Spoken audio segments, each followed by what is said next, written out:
People come to us because we don't sell them uninjured. They can't refuse because of the implication. You wonder ever you're a bad man?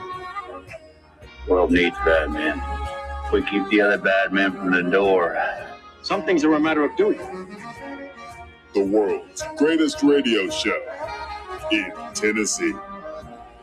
That doesn't sound right, but I don't know enough to dispute.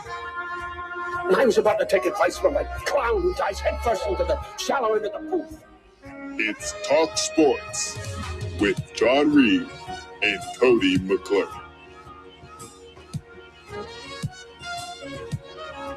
If it is to be said, so it be. So it is. So it is. So it is.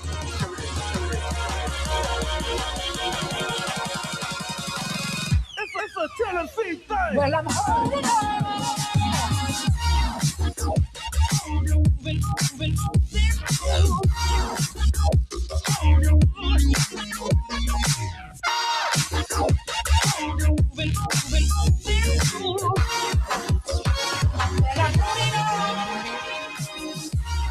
Back in the booth, back on the airwaves, coming at you live from the White Claw Hard Seltzer Studios. John Reed, Cody McClure, Sam Beer, Bubba Schoen, a.k.a. Bad News Bubba, kicking off this Friday edition of Talk Sports. Hope you're having a good morning. If you're not, hopefully we can make it a little better. What's up, Cody? Top of the morning. It is a beautiful day expected here in our fair city, and it's good to be here in it, and good to be anywhere for that matter. And I'm doing good. I'm doing good. Last day for me on the show, and I am getting set for sunny California. So I'm looking forward to that. That'll be good. Good morning to the freaks. Weather will be good here. Weather will be good there. Weather's going to be pretty good everywhere from what I've been looking at. All over America, unless you're in the north. And I got to ask, what are you still doing there? You know, I meet so many people from the north, and I just don't.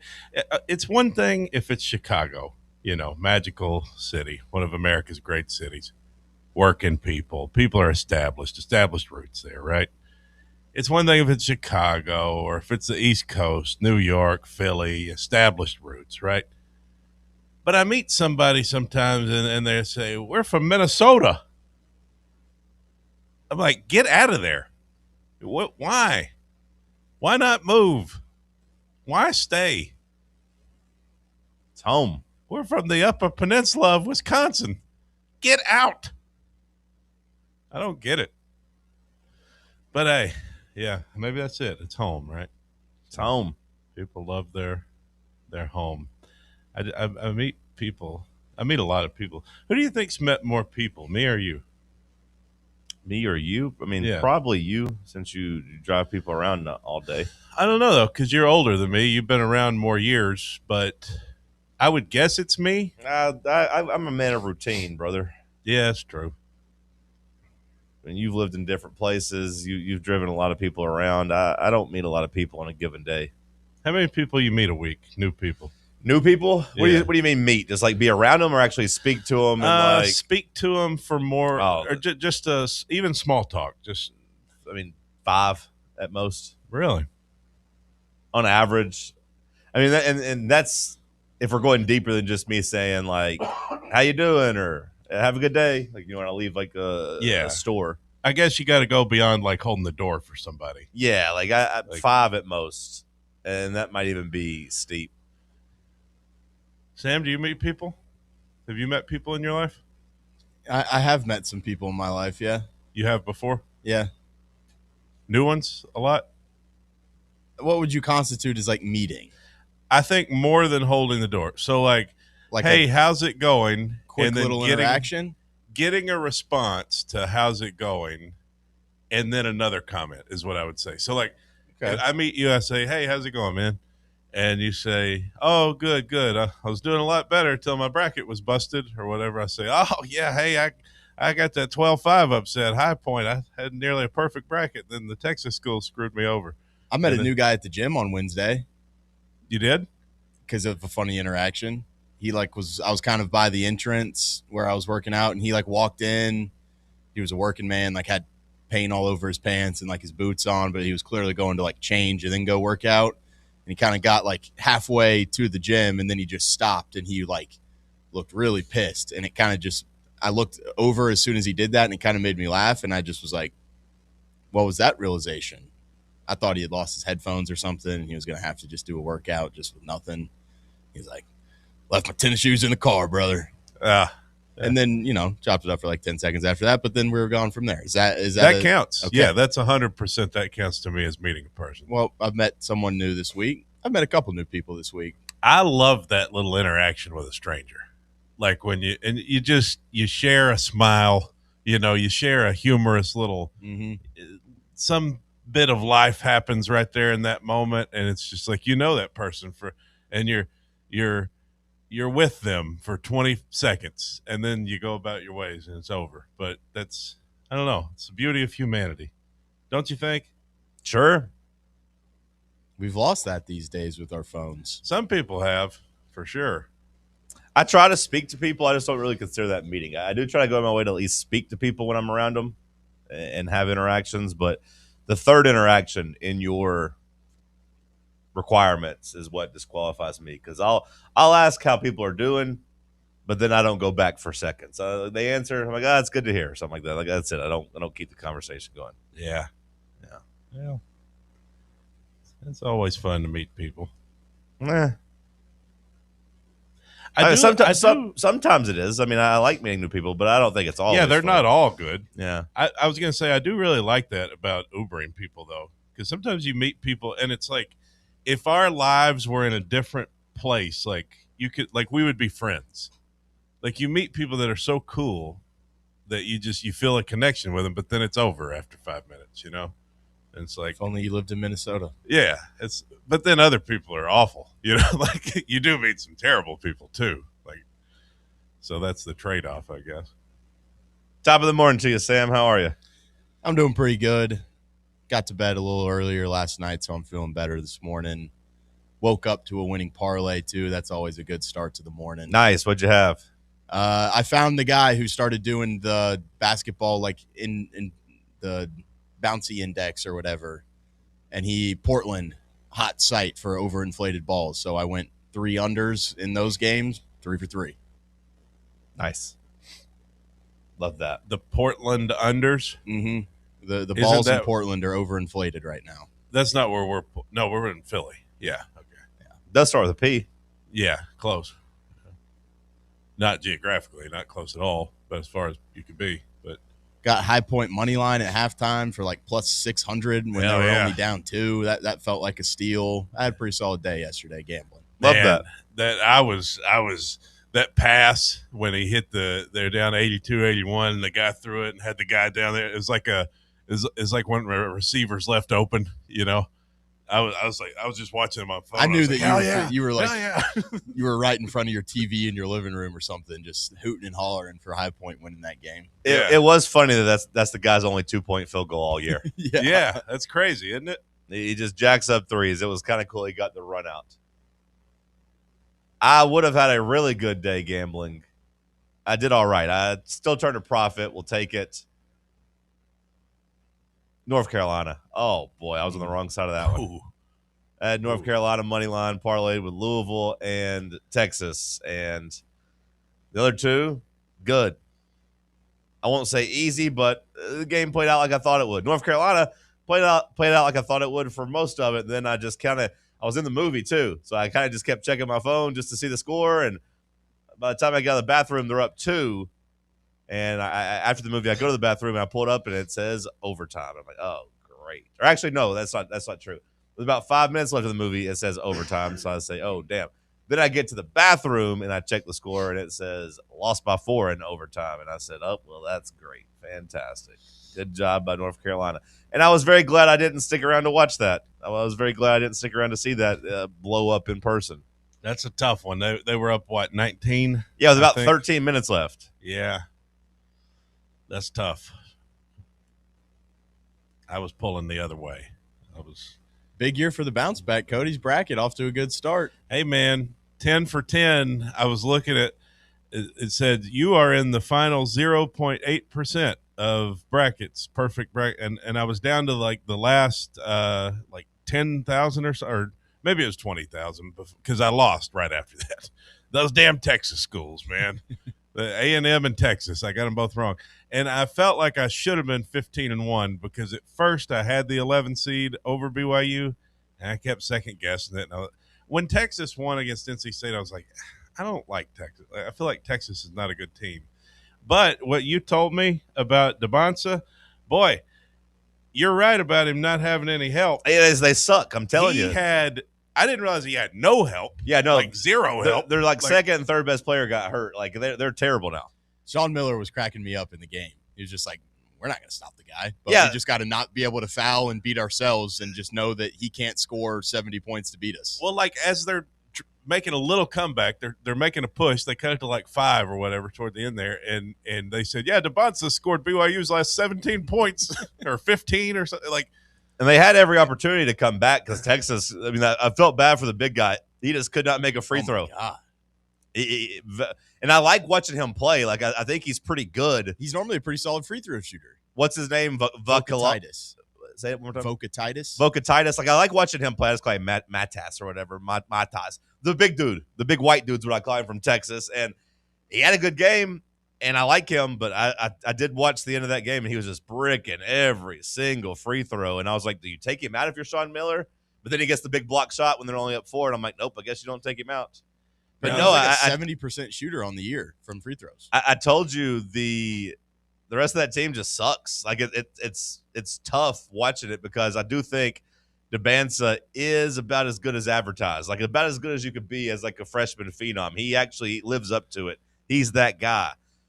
But once they got banged up, they just don't have any help out there. Yeah, that Texas team, man, I was like, this team's not good. So I flipped that one. I wish I had been 15-1, but there's no world I was picking A&M to beat St. Mary's. So that one caught me by surprise. So. Now, correct me if I'm wrong, because this is my recollection of it. But weren't you like in this similar position last year after day one? I'm always good on day one. Yeah. I want to say you were. I wasn't 14-2. No, but I want to say you were at the top of our fan run bracket pool after day one last year too, I believe. A lot of times it does happen. Day 2 is a crash and burn, or the Sweet 16 is a crash and burn. But I'm not trying to take away from your start. I'm just saying I thought you had a really good first day last year too. I was just happy I got the 9 seeds right. I got my upset pick right. I picked right against the upsets. Like I didn't go South Florida or Troy. Only losers went South Florida. They bought into the hype. I told you, Louisville, no Mikael Brown. Thank you to Will Warren. Swarming around. Will Warren kept me from taking South Florida because I told him I'd ride with Louisville, so I rode with Louisville.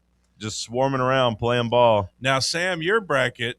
I survived Texas. Texas was a big one for me. That was a good one. I got them in the Sweet 16. Am I wrong, or did you ended on a 12-game win streak, didn't you? Yeah, my bracket was awful to start the day. I was in last place, and now I'm in like 5th. Yeah, because I was looking. I was like, oh, no. I was 4 for 4. I was like, oh, no, Sam and William are 0 for 4. I was like, how does that happen? But then you reeled off 12 in a row. Got to stay the course. Yeah. Got to stay the course. So that's a good finish to the day there. Mm-hmm. And I mean, if I get there with my champion, I'm the only guy in the pool that's got Iowa State, so that makes me feel good. There you go. Yeah. Now, I will say, picking up where they left off in sports trivia, after day one, the bottom 4 people in our bracket pool, all 4 on the playbook. Ooh, it's tough. All 4 of them. William, new ball. The dead last is Alex Sarkis. He helps out on the playbook a couple days a week. He's dead last, and then just there's a tie there jumbled up with Allie, Brett, and William, Russell, and Aiden. But the bottom 3 on the list: Allie, Brett, William. I thought Allie was doing pretty good. She must have had a bad finish. Yeah. That would have been real tough if William was pounding his chest about picking all the right champions and then Duke had lost to a 16 Oh, seed. man. I was honestly hoping they lost just because I got them out in the Elite Eight. So I was like, it's not going to hurt me as bad as it's going to hurt everybody else. So, like, I'm fine if they lose here. I kind of felt the same way about Vandy because even though I had them in the Sweet 16, I need to preserve Florida. So I was like, I'll be fine if Vandy loses. But they both pulled through. Yeah, I had some real regrets about Duke because it makes sense on paper that they're going to go home early without their point guard. That region is just, one of those teams is going to get them, I feel like. But they survived, and that's all that matters. Survived day one, advance. Jerry McNamara is a psycho for not subbing out anybody, for playing 39 and a half minutes with the same five. And I get he doesn't have a deep bench. I get he's got some guys hurt. He's only got, I think they said, 2 bench players basically on scholarship. You got to find a minute and a half at some point in the second half to give your guards at least a little bit of a breather. Yeah, I think you got to do that. I think they said they both shot under 30% on the year, though. The 2 people on the bench. Oh, I don't care. Tell them not to shoot. Let them go out there and at least play some defense. Like, you got, if they're going to be on scholarship, you've got to be able to play them at least a minute and a half, or else take their scholarships away. Yeah, when I heard that, I was like, well, this team's obviously going to run out of gas. Well, especially as they went 7 minutes in crunch time without scoring. And like Bill Rafferty, I believe it was Bill Rafferty, was just talking about they got their hands on their knees. They're gassed. They're tired. I'm like, yeah, you got to find a minute and a half just to let those guys sit down. Hell of an effort, though. I mean, those boys gave Duke all they wanted. Yeah, but it was sad. It was sad to see them just, go, like I said, from, I believe it was the 8-minute mark to a minute mark without scoring. They had a chance to win. It was tough to watch. Bubba, what's up, man? Top of the morning to you. What's up? How are you? I'm alive. Hell yeah. It's better than being dead. Absolutely. What's new in your world? Not a whole lot. Not a whole lot? Nope. Okay. Man, a few words. How'd you do in your bracket? Missed 4 picks for yesterday for our fan run radio bracket. Okay. You're the only guy in it that picked Florida to win, so that's really all that matters to you. Yeah. That's whether or not Florida makes the long run. Just got to keep your Final Four alive. Okay. That's what it comes down to. I felt pretty vindicated for skipping most of the evening slate. Yeah. There wasn't really nothing going on in the evening slate. I didn't want to see North Carolina blow that lead. That was a cool comeback, especially if you had VCU. But everything else, kind of a snooze fest.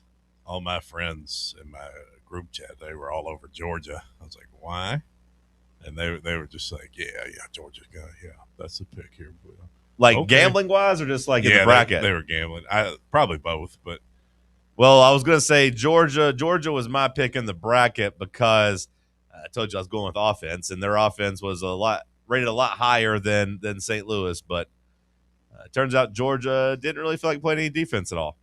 Maybe that's why their offense was so good. Is just they just don't defend.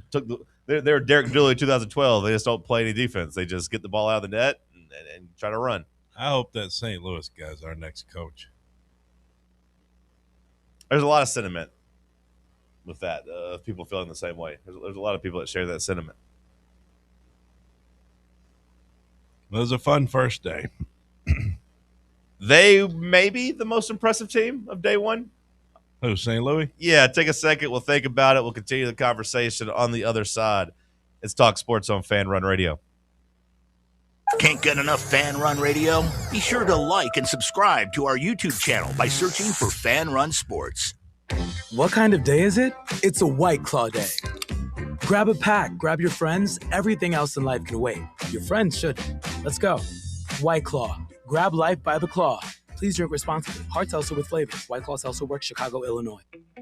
Welcome to Axle Logistics, where excellence isn't just a goal, it's an energy. As a leading third-party logistics company, Axle is powered by an award-winning culture built on a work hard, play hard mentality. Here, the drive for success is contagious and hard work never goes unnoticed. Whether you're just starting out or looking to level up, Axle Logistics is the place to launch your career. Join us and take your ambition to the stars. To learn more, visit axlelogistics.com. Hey, Vols fans, Cody Brown here. I grew up right here in Tennessee and know what it means when someone says, I've got your back. That's why you can trust Farm Bureau Insurance of Tennessee. Whether it's your home, your vehicle, your family's future, or the business you built from the ground up, we will show up for all of your insurance needs. We are Tennesseans who understand what matters, which is doing right by you. Insurance is not all about just paperwork and policies, but it's about the people we insure every day. So if you want insurance that hits home, give me a call at 865-992-3871.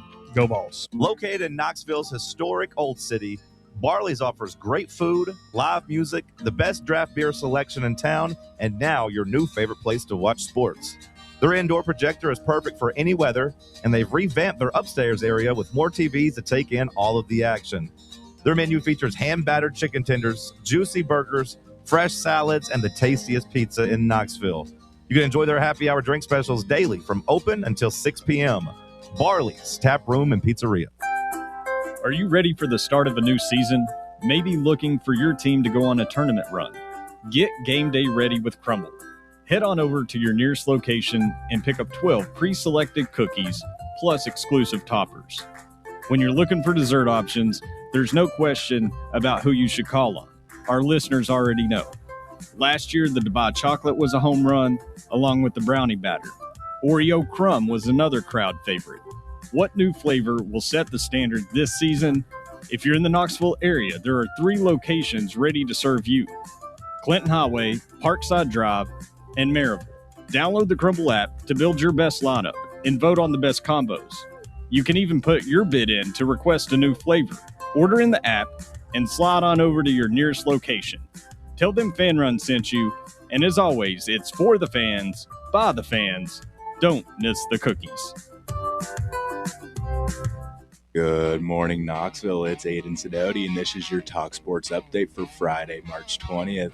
Number 6 seed Tennessee basketball is set for its NCAA tournament opener this afternoon in Philadelphia, taking on 11 seed Miami, Ohio, with tip-off scheduled for 4:25 Eastern on TBS as the Vols look to punch their ticket to the round of 32.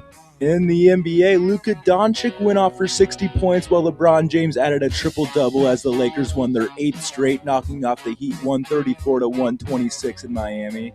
And in NCAA tournament action, the Madness wasted no time as number 12 seed High Point stunned 5 seed Wisconsin 83-82, led by 23 points from Rob Martin, delivering the first bracket buster of March. Hey, John and Cody, what was your favorite game from day one of the tourney? Back to you guys. I wondered what.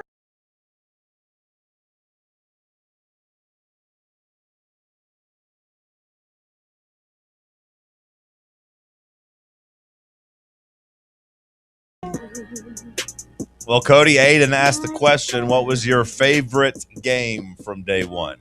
High Point, Wisconsin, if I'm guessing? High Point, and then you're not going to like this one, but VCU, because it didn't bother me. I didn't watch it. I was watching the comeback, and I was rooting the other way. Oh, I bet you were. And that's when I was still perfect. Oh, Hubert Davis. Even though BYU and St. Mary's are in BYU that we're getting blasted. Got to throw away the Hubert Davis against the spread stat. Because, I mean, although I don't really blame him for his guys not being able to make damn free throws. Yeah. Nobody wanted to make any free throws. I was on the wrong side of it. But, so, I mean, I was on the wrong side of two of to me, the 2 best games. Well, 2 of the 3 best games, High Point, Wisconsin. But Ohio State, TCU, I thought that was fun. It was a good start to the tournament, yeah. I was on the wrong side of it. I had Ohio State. And I have been eliminated in one of my Survivor pool entries. I took Ohio State. I tried to get too cute. Oh, no. I tried to get too cute. I thought Ohio State's guard play would carry them over TCU. It did not. I was trying to get through with an 8 seed. You said St. Louis, maybe the most impressive team. Yeah, I mean, I thought they had just an overall just beatdown. You know, I thought they played really good team basketball, and I kind of hate myself for not taking my own advice because I've been talking about it, about just like a winning basketball team versus a losing basketball team, and that's what it looked like. St. Louis winning basketball team, knows how to play together. Georgia, loser basketball team. And I backed the loser basketball team. I would throw maybe A&M into that conversation for just most impressive win, I guess.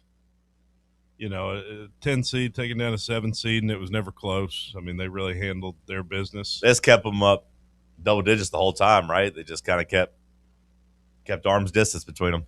Yeah, and then your 3s and 4s were all pretty dominant. Nebraska, the way that they beat Troy down, which I don't think that Troy team belonged. They didn't look like a team that really belonged there. But. Sam, was that your pick yesterday? Tired legs from the stairs. Turns out they should have hopped on the elevator a couple times. Yeah. Turns out they maybe overexerted themselves trying to walk up all the damn stairs. And then do you know for sure whether or not, Sam, they played that game on the 10th floor? I mean, that might have been on the top of like the Burj Khalifa. Yeah. Did they make them strap up and walk up the stairs with all their equipment? Guys thought they were 9/11 firefighters. You know, I was going to make that same joke, but I thought that might be in poor taste. And then you had Arkansas, Illinois, and Michigan State. I thought all were just, dominant. Look like teams, second weekend teams. Now, I will say I didn't watch. It was too late. I was ready for bed. But when I went to bed, Gonzaga was only up 6. I see they went ahead and they won by 9. Did either of you watch that game? I mean, is there anything to take from Gonzaga there? Sam, you shook your head. You went to bed too? That was just a Portland game, so that was the ball with that was a game with very inflated balls. Okay. So I think I was seeing videos from these people posting it, and they said like it wasn't even jump shots; it's like layups around the rim that are just like so hard to you can't even like hit it off the glass and it go in. I don't understand how they're still making that mistake in 2026. It's almost like it's intentional, and like we need to check to see if they're gambling on it. So were the other Texas BYU was a Portland game? Is that right? Yep. And then Arkansas, Hawaii. That's what I'm saying. If I'm big Matas, the big white, I assume Lithuanian from Texas. I'm saying, hey, coach, it's not my fault on the free throws. You see those balls? Way too overinflated. Nothing I could do about it. I didn't get one kiss off the rim. In that Gonzaga game, Kennesaw shot 3 of 17 from 3, and Gonzaga shot 3 of 18. Okay. Wow. Yeah, it seems like it's intentional. Texas versus Gonzaga will be pretty fun, though, I think. I guess there were just 2 games in Portland, right? The West region. Yeah, I took the 2 Portland games, and I just took the under in Houston because they always just beat the hell out of some little 15 seed. Yeah. Yeah, they hammered Idaho. I will say it was nice to just have Houston take care of business. It was nice not to have to sweat that. I had Gonzaga losing the second round, so I wasn't worried if they lost or not, although it was my last remaining survivor pool entry. So I needed them to win, but I was like, you know what? I don't care. Yeah, that game was close late. I watched the end of it, but they just, they put it together at the end. And Louisville, I thought Louisville was really impressive most of the game, but they did let South Florida back into it because at one point Louisville was up by at least 22. I saw it at one point. They were up like 66-44 or something, and then I guess they let the Bulls come back, but still held on. Bubba, do you have a submission for most impressive for day one? I mean, it's either Illinois or St. Louis. Kind of caught me off guard. Yeah. Yeah, St. Louis, do we think they have anything for Michigan? Because the way they played, I was like, they might have something for Michigan. I let out a groan whenever I saw they played Michigan. I was like, who do they have? Do they play Arizona? Let me check. Oh, no, it's Michigan. Well, Michigan was kind of screwing around with Howard there for quite a while. Yeah, they were. I don't know how much carryover there is, but there's a bad stat out there for Duke. If you are a Duke supporter, Duke played with their food a little too much. The numbers aren't good for a number 1 seed to win by 6 points or fewer. 3 of the last 7 teams that have done it have gone on and lost in the second round. Only one of them made the Final Four. That was Illinois in 1989. So, like, eight times it's happened. 3 of the 7 times the team lost in round 2. Only one of the 8 times did that team reach the Final Four. So, not good for Duke. I believe I saw that Duke was the first number 1 seed to trail by double digits at halftime to a 16. Ever? I believe so. I believe that was the stat. That would be a little surprising to me. I think I saw that too, though. Okay. I mean, I believe you. I have a strong recollection of, like, was it UConn and when was Rudy Gay at UConn? Like 05, 06? I remember them being down at halftime to their 1 seed or to their 16 seed. I would have thought it was by double digits, but either way. Maybe it was less than 10. Could have been. I think that was the stat, but I don't recall it 100%. So I thought that's what I heard. Well, as we look forward to day 2, Tennessee, of course, playing Miami of Ohio. I gotta say, I just feel like you need to go and win, survive. Yeah, survive. Do you put anything on style points at this point, or it's just survive? No, there's no style points as a 6 seed. Yeah, in my book. Let's just win the game, survive in advance, and then see if you can do the same in the second round against probably Virginia. What about you, Sam? Anything you need to see from Tennessee, or is it just a win? I mean, I think obviously just a win, but like I think kind of doing it in the way that is kind of to the strength of your team, I think is important. Like I think if you scrap it out and you got to hit like a late 3 or something like that to beat them, like I don't think that's going to give you as much confidence. But like if you go beat them and maybe you don't cover that spread, you beat them by 8 or something like that, but you're doing it by being able to kind of pound them inside and beat them with your front court and stuff like that. I think just being able to win tournament games with like the strength of your team, I think is something that kind of stays consistent throughout the tournament. Albany did get up 10 on UConn in the second half, but UConn was winning by 1 at halftime. Oh, okay. Albany was up 50-40 with about 11 minutes left, though. Hell of a recollection by you. Well, I just had UConn that year, and I remember we were traveling down to the beach for spring break, and I was trying to keep up with it on my phone. You couldn't just watch stuff on your phone back in 2008, so I remember just frantically looking for score updates because I was like, oh, no, my UConn team's going down in round 1. This is going to be embarrassing. That team didn't end up doing much in that tournament, but I do remember that game.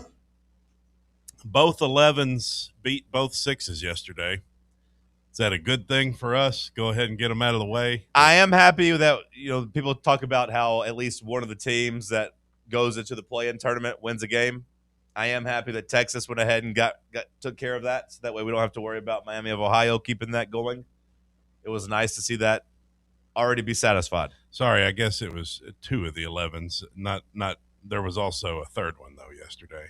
That was Louisville beating South Florida. So yeah, 1 of the 6s won. They treated Louisville. They treated Louisville like they were the 11th seed. The way they disrespected the Cardinals. Yeah, but you've already had 2 of the 11s beat the 6s, so maybe that's a good trend our way. Go ahead and get them out of the way. You talk about Duke. I was kind of surprised to see, like, when you look at the people who picked Duke, like, they're the most picked team to win it. And I wonder if that's just brand power from all the casuals who don't know that their point guard's out. No. I mean, I'd say it's partly that, but no. I mean, like, the people I respect that stay locked in picked them too.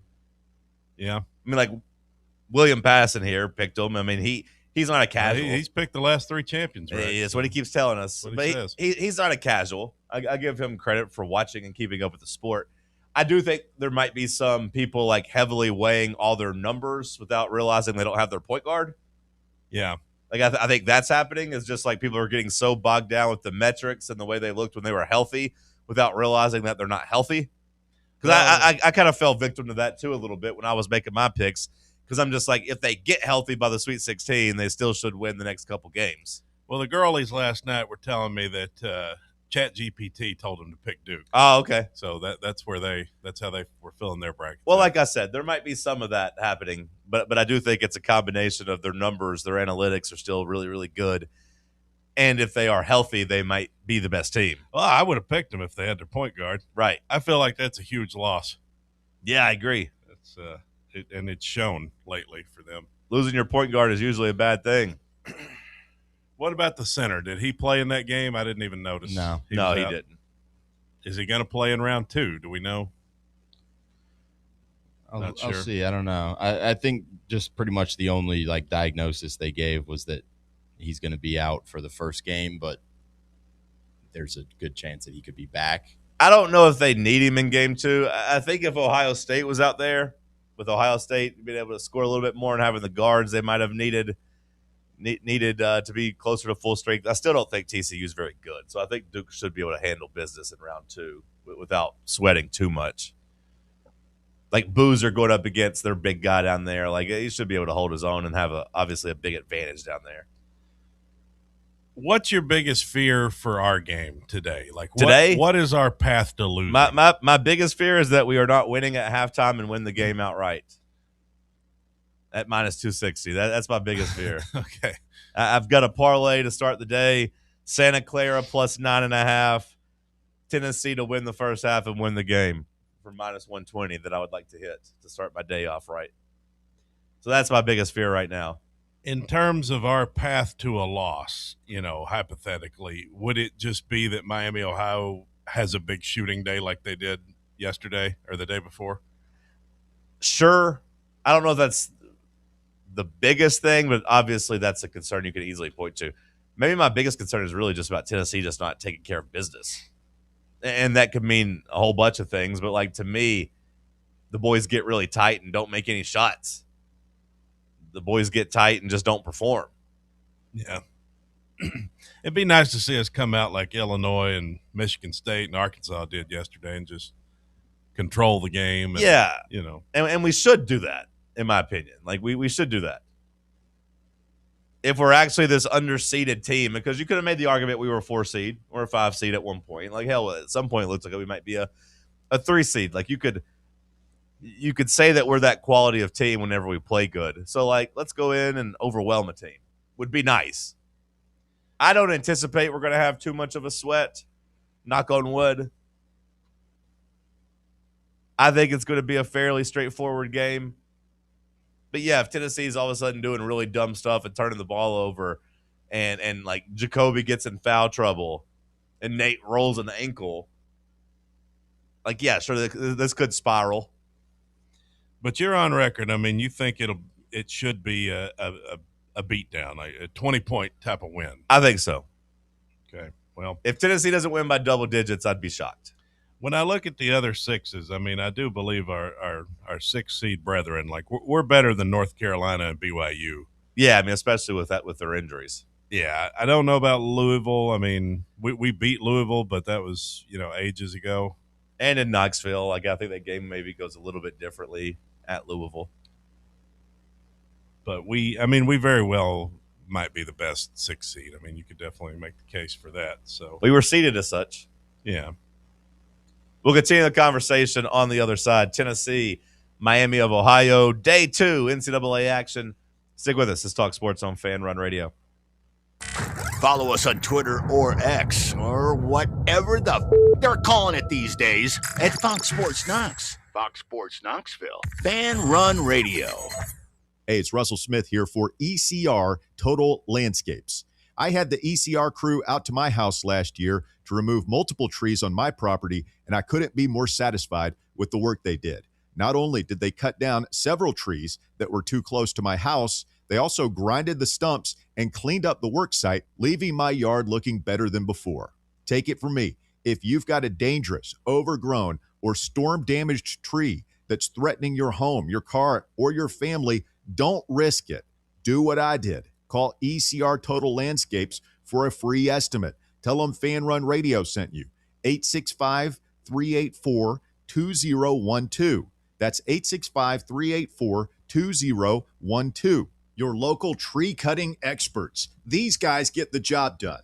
Check out their website, ecrtotallandscapes.com.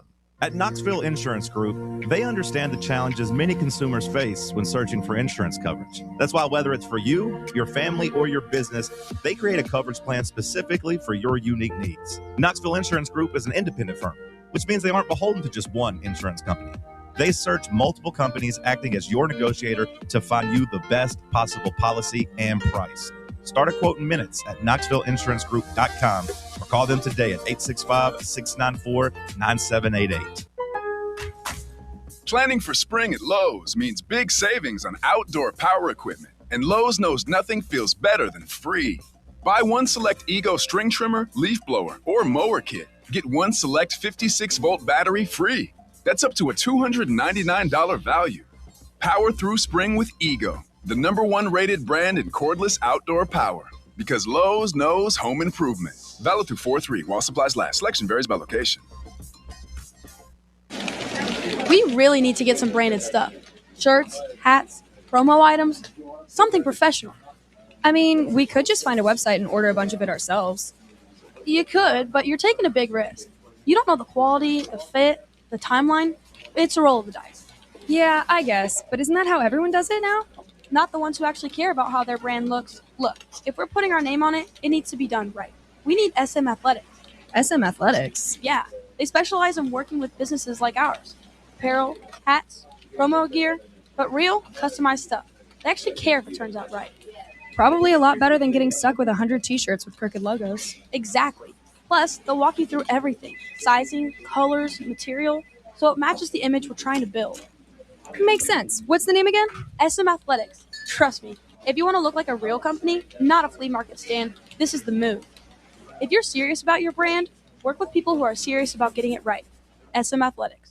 A brand built in Tennessee and born from the love of the game. Inward Half revolutionizes golfing comfort. Crafted by a former pro and dedicated enthusiast just like you, our luxury performance wear guarantees you stay cool and comfortable through every swing and every day. We're not just a brand. We've set out to create a lifestyle for those who understand that impeccable style and premium performance are a hole-in-one.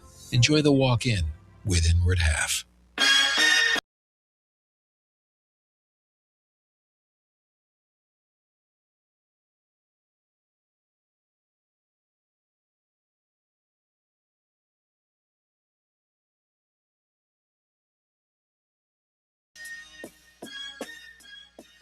Tennessee, Miami of Ohio today, roughly at 4:30. Sneak out a little bit early. Come hang out with us at Barley's in the Old City. Little fan-run watch party as Tennessee tries to advance in the NCAA tournament. Check it in on the YouTube chat. Shout out to all the freaks watching along.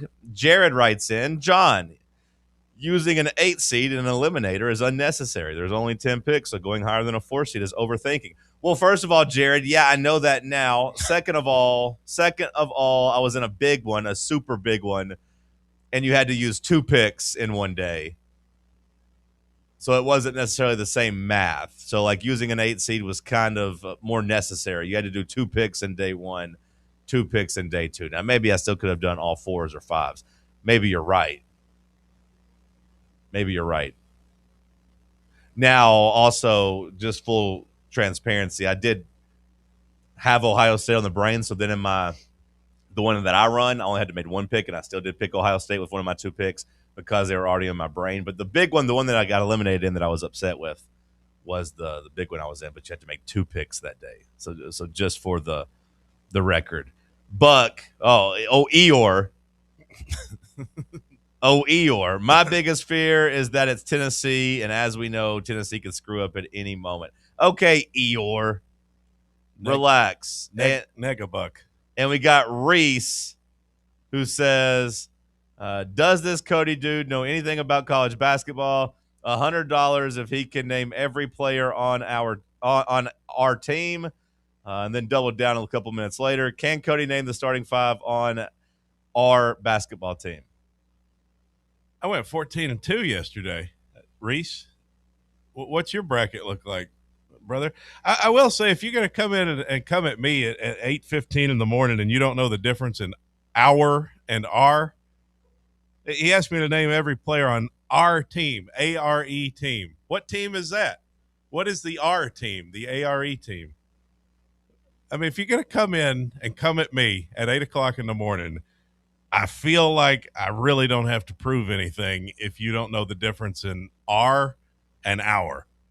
And then he doubled down, so he can't even say it was a mistype. He said R twice, ARE, our basketball team. Does the YouTube chat allow talk to text? Does the YouTube chat allow you to block people who don't like me? I can. No, it's fine. I- Reese just woke up on the wrong side of the bed, but hey, I'll placate him. Nate Ament, Jacoby. Well, now hang on. Now, when he says every player on the team, like I don't know those white guys that come in the last 20 seconds on senior day. Okay, can we make a little? I don't think anybody can name the entire roster. Can Have some they? respect for Grant Hurst. Okay. Is that the only one? Because I feel like that's the only one people mention. There's other white walk-ons at the end. I think we only know them by the time they become seniors.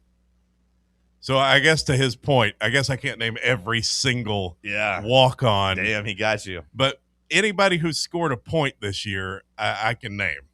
I've watched every game. All right. Okay. You I would venture to say that I've watched every game. I bet you I've probably watched more minutes than Reese has. All right, go. Let's hear it. Reese. I mean, it's spelled like a girl's name, too. Let's hear it. Name all the Tennessee players. Nate Ament, Jacoby Gillespie. Those two come to mind. Felix Akpara. Uh-huh. J.P. Estrella. Yeah, he's heating up. Jalen Carey. Bishop Boswell. Amari Evans. Amari Abrams. Abram. Yeah. I make the same mistake. It happens. I mean, hell, you got Clarence Masamba. Damn, I didn't know if he was going to get Clarence Masamba. You got Ethan Berg. He must have looked this up during the break to be ready to take on Reese. You think I don't know these guys? I don't think I'm a little surprised. And even if I did look it up, you think I'd remember them all? I'm a little surprised you remember Clarence Masamba, I will say. Of course I remember Clarence Masamba. He's a foreigner. Ethan Berg. Eitan Borg, but Eitan Borg. Troy Henderson. Wow. Reese is shaking right now. Yeah, I mean, how deep do you need me to go? Well, then you've got everybody except the Cade Phillips. Well, yeah, he's hurt. Damn, Bubba got you. I mean, I know Cade Phillips, Bubba. He's played here for some time. Yeah, you didn't get Gavin Paul? He's hurt. Yeah, I don't know who Gavin Paul Campbell is. Duncan? Don't know him. I'm guessing he's not doing much dunking on the court, because he doesn't play. Well, Reese, how does it feel, buddy, to get dunked on by Cody McClure? To be stuffed in a locker at 8:49 a.m. You just got dunked on by a man that cannot jump higher than 12 inches. How does it feel? Ding dong in the face, Reese. Ding dong in the face. And I got to say, for my purposes, he owes you $100. I mean, I think so, unless he's going to use the caveat of me not knowing the walk-ons. But I would ask anyone if they know the walk-ons. And I would say, Reese, if you're listening, send the $100 to me. Yeah. What if he extends it to the coaching staff as well? How about you just donate it to a Don't Be a Jerk at 8:15 in the morning society? I'd prefer you just send it to me instead. Or maybe use it on some like spelling and grammar lessons. Could be another valuable use of the money. Yeah, I do wonder, was that a talk to text mistake, or did he type out ARE instead of OUR twice? I don't know, but if you're going to do it twice while you're coming at somebody. I don't think Siri's making that mistake. When the implication is that I'm dumb, you got to be perfect on your English, brother. I mean, if you want to come at me, that's fine. Come at me. But you can't do it like that. I mean, you lose automatically there. Especially Jared points out I never said Dwayne Brown, but I know Dwayne Brown. He's the big guy, big, strong shoulders. He's a big man. I watched the guy play and admired his sweat physique. fell on Cody. Of course he knows him. He has been confused for Felix Akpara's brother at some point. Yeah. So anyway, I was looking over the results of the bracket here. How about the boss man? We both went 14-2 yesterday, and we picked the exact same games. Nice. Me and Ryan are both exactly the same through the first day. Can you tell me? We both missed the Texas games. Can we circle back to you saying he spells Reese like a girl? Oh, I thought there was an S in there, but I guess it's a C. Oh, okay. But I thought that was weird that me and Ryan, and also we had the two same losses. But also shout out to Roberto, the very familiar caller, supporter of the station. Perfect yesterday, Roberto, in the King of the Brackets. He's got 160 points. Oh wow! So Big day for him. Okay. That's a pretty nice flex for him. I was talking to William yesterday, and like, me too. You know the whole grand prize, like for winning the bracket challenge, you have to submit at least 25 brackets to be eligible for the prize on ESPN. Yeah, really. I was looking over William's shoulder. I was like, "Why the hell do you have 20 brackets, man?" And he was like, "You have to fill out 25 to be eligible for the prize." Apparently, the guy who won the entire bracket challenge last year didn't get any of the money because he didn't fill out 25 brackets. You have to fill out 25 brackets? Yeah. That seems crazy. That's just ESPN pumping up their numbers to try and be like, look how many brackets have been filled out. Well, it's also ESPN tricking people because no one reads the fine print. Yeah. Nobody's filling out 25 brackets. That's crazy. How much is the winner supposed to get? A lot of money. Like 25,000, something like that? Or is it more No, than it's that? like $1 million something, I think. Well, I know they used to give away $1 million for a perfect bracket, but no one's ever hitting the perfect bracket. That's not ever going to happen. Talk about unbreakable records. Like that one's never happened. Unless you're Roberto, hell, most people don't make it out of day one. You know, like there's of the 1.5 million submitted, I'd say there's only like 1.4 of them would be eliminated already at the very least. Man, if I could just get through day 2 with all my Sweet 16 teams alive, like I'd feel it ain't awesome. gonna happen, brother. I'd feel awesome. It never happens. I don't think that's that big of an expectation, is it? Because your Sweet 16 teams, it's going to be pretty chalky this year. I'm not saying that some of them all your Sweet 16. I'm talking about through the first round. Yeah, because, I because understand. like some of them will lose in the round of 32. Getting all of your 16, I feel like is asking a lot. I don't know if I've ever done that. I feel like the most I've ever gotten through with is like 15 or 14. Yeah. I don't think I've ever done it. I'm not very good at picking brackets, though. I don't claim to be a bracket expert. Boy, Buck's coming at you. Coming at me? Yeah. What the hell is Eeyore crying about now? I apologize. I'm not a sheep like most people, Buck says. Not everyone believes Tennessee does no wrong. I don't think that's coming at me. They have a history of not performing at important times across all sports. And also everybody's pointing out I didn't say Dwayne Brown. I know Dwayne Brown. I talked about the guy on the radio all season. I said, look at his shoulders. How's he a freshman? Can you believe it? I said that all season. Sam, does he get credit for Dwayne Brown in your book? You know I know Dwayne Brown. Come on. I mean, the man's sweat has dropped on Cody's. Well, that was He Bishop. didn't name him, though. Well, that was Bishop Boswell. Bubba's not giving you credit. Sweat on me. What have you done to Bubba? I don't know why Bubba. You have completely lost Bubba. I don't know what the deal is with Bubba. I just feel like you didn't fit the criteria that he said. Can you name them? And you didn't name them. Well, Whether or not you know them, you just forget it. It happens. Well, you know? technically, Well, I don't think He I did say starting 5. Well, technically, the question was, can you name them? The answer would be yes. He didn't have to actually go through and name them. It's just a yes or no question. Technically, Bubba. And technically, it wasn't a properly formatted question. All I could say what's is your problem, yes. Bubba? What's your problem with me? Why don't you like me no more? I'm always nice to you. I love you. This is a facade. Every time that Bubba. I know. I don't know what the hell I you've make done nice to him. comments to him. I saw his Jeff Gordon jacket the other day. I said, what a nice jacket. I said, that's great. You know, Rainbow Warrior. You think he took offense to that? He said, I'm glad you're an ally. And I said, thank you, Cody. I am too. Yeah, something like that, I guess. I don't remember the exact comment. But Do you think he took offense to you calling him a Rainbow Warrior? maybe. Yeah. I support Hawaii. Are you trying to overtake me, Bubba? Is that what it is? You want to sit over here in this seat? No, sir. We could trade places if you want. No, sir. Okay. If you guys need to work something out. You want me to buy you lunch? It doesn't sound like Nope. I'd take some lunch. I'll buy you lunch. Nope. What can I do to make you happy with me? Just keep showing up, brother. Let me see your face. I don't think Buck was coming at me. Eeyore was just talking about all the sunshine pumpers. I think he took offense to you calling him Eeyore. Well, he is Eeyore. He is Eeyore, but I don't think he was calling me the guy that never sees any wrong with what Tennessee does. I like to think I'm pretty fair when Tennessee does wrong. I just don't understand why Reese woke up and chose violence. That's a new name in the chat, too. I think he came in. Maybe he's a new listener. Maybe he just popped in on YouTube for a while and is like, man, this guy's an idiot. Talking about Cody. But you did go 14-2 yesterday. Yeah, which by your logic from yesterday, that means I know more ball than Jimmy Dykes, right? That's not what happened at all. That's not Could the I conversation. coach the Lady Hogs?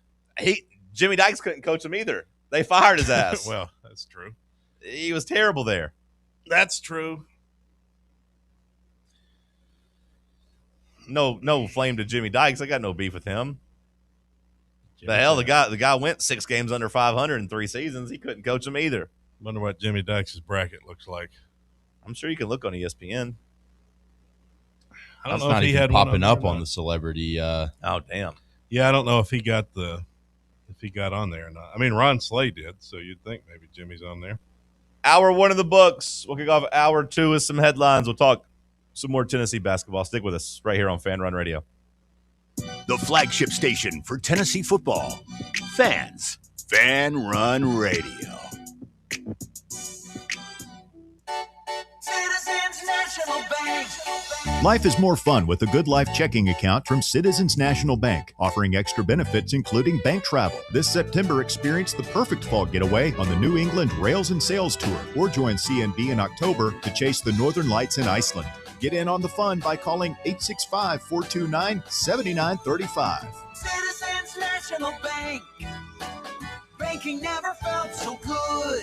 Member FDIC. Blackford Veterinary Surgery Referral specializes in surgeries not regularly performed by your pet's general veterinarian. They're currently accepting referrals from vets all across the country. With their newly renovated state-of-the-art surgery center and highly trained staff, clients can rely on professional and thorough care. If your vet says that your pet needs surgery or rehab, ask for a referral to Blackford Vet and let them get your best friend back on its feet. Located conveniently in West Knoxville. For more information, visit blackfordvetsurgery.com. Hi, this is Dr. Stephen Malone at Knoxville Smiles. Has it been a while since your last dental visit? If so, I'd like to invite you to come see us. At Knoxville Smiles, it's our vision to provide the best dental care in town in a relaxed, friendly environment. So if it's been a while and you've been putting it off, don't wait any longer. Come see us at Knoxville Smiles. You can schedule an appointment online at knoxvillesmiles.com or by phone at 865-539-1776. In a world filled with deadlines and screens, sometimes we forget the simple joys of life, days filled with special moments. At Inward Half, we understand the essence of these moments. Feel the difference between our breathable fabrics and flexible apparel as you disconnect from the hustle and bustle and reconnect with what truly matters. Inward Half, simple luxury for on and off the course. What's the difference between an ordinary EV and a Mercedes-Benz EV? The feeling. Electric is what gets you there. Mercedes-Benz is what moves you in ways no other automaker can. Feel the freedom of the superbly versatile 7-seater EQB. Revel in the inspired, customizable comfort of the EQE sedan. Sense the brilliant intelligence of the EQE SUV. Discover the boundless capability of the EQS SUV. And luxuriate in the flagship meets spaceship magnificence of the EQS sedan. Every Mercedes-Benz electric vehicle offers the very latest MBUX voice-activated AI software, as well as remote access to a whole host of functions via the Mercedes Me Connect app. The vehicle's electric, the feeling all Mercedes, the choice all yours. Test drive a Mercedes-Benz electric today at your local dealer or learn more at mbusa.com/EQ. You're listening to FM 105.7 and AM 1340, WKGN Knoxville and W289CU Knoxville. Fan Run Radio. Vol fans, reimagine your home at Broadway Carpets and Flooring for any remodeling or building needs. With a variety of carpets, rugs, hardwood, vinyl, and stone, Broadway has all the flooring and installation options you're looking for, including pet-resistant products like Pet Perfect Carpet from Shaw Floors. Visit their showroom in downtown Knoxville or the location in West Knoxville located on Kingston Pike near Pellissippi Parkway today. What kind of day is it? It's a White Claw day. Grab a pack, grab your friends. Everything else in life can wait. Your friends shouldn't. Let's go. White Claw. Grab life by the claw. Please drink responsibly. Hard seltzer with flavors. White Claw Seltzer Works, Chicago, Illinois. Scottie From 7 Pippen a.m. reportedly, to quote, 10 a.m. beyond livid at Michael Jordan for portrayal in The Last Dance. You're listening to Talk Sports. He's upset. You have Horace Grant ripped MJ. Lie. If MJ had a grudge with me, let's settle it like men. He then went on to talk about the accusation of being called a snitch. Horace Grant said, well, if I'm a snitch, what is MJ for airing out the 84 Bulls and their cocaine circus? What does that make him? A hypocrite. Airing every day From 7 a.m. to 10 a.m. Horace said he's the snitch. Scott Burrell, that was heartbreaking to watch, to see a leader, to go at guys like that. I understand in terms of practicing, you have to push and shove here and there, but outright punching and things of that nature and calling them B's and H's, that wasn't called for. 1340 WKGN. What are H's? I would imagine hose. Hose. Yeah, like for yard work. Why would he call his teammates hose? That's an insult people use. It is? Yeah. Men to other men? Yeah. I'm going to start calling you that. You a hoe.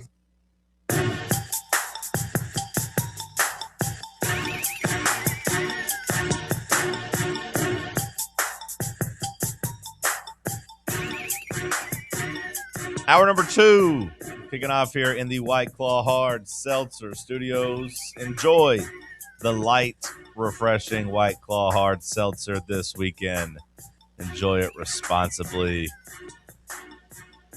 Hour 2 headlines. Let's get some news. What you got, Cody Mack? Thank you, John. Hubert Davis says fatigue was not to blame for the Tar Heels collapse last night. I'd been talking to the big fella. Oh, that's not what he said. Let's see. Where did he say this? What did he say? Boy, they really make you scroll down to get the quote. Whatever happened to the... Be much easier if you had your laptop. I bought you for this very purpose. That's a big thinking question, says Hubert Davis. When asked if Carolina needed significant change to meet expectations, I apologize. I'm just not there right now. Really sad that we're not continuing to play. I really wanted this group and these kids to achieve and experience more. But notes that it was not fatigue. Says we were not fatigued. We just didn't get it done.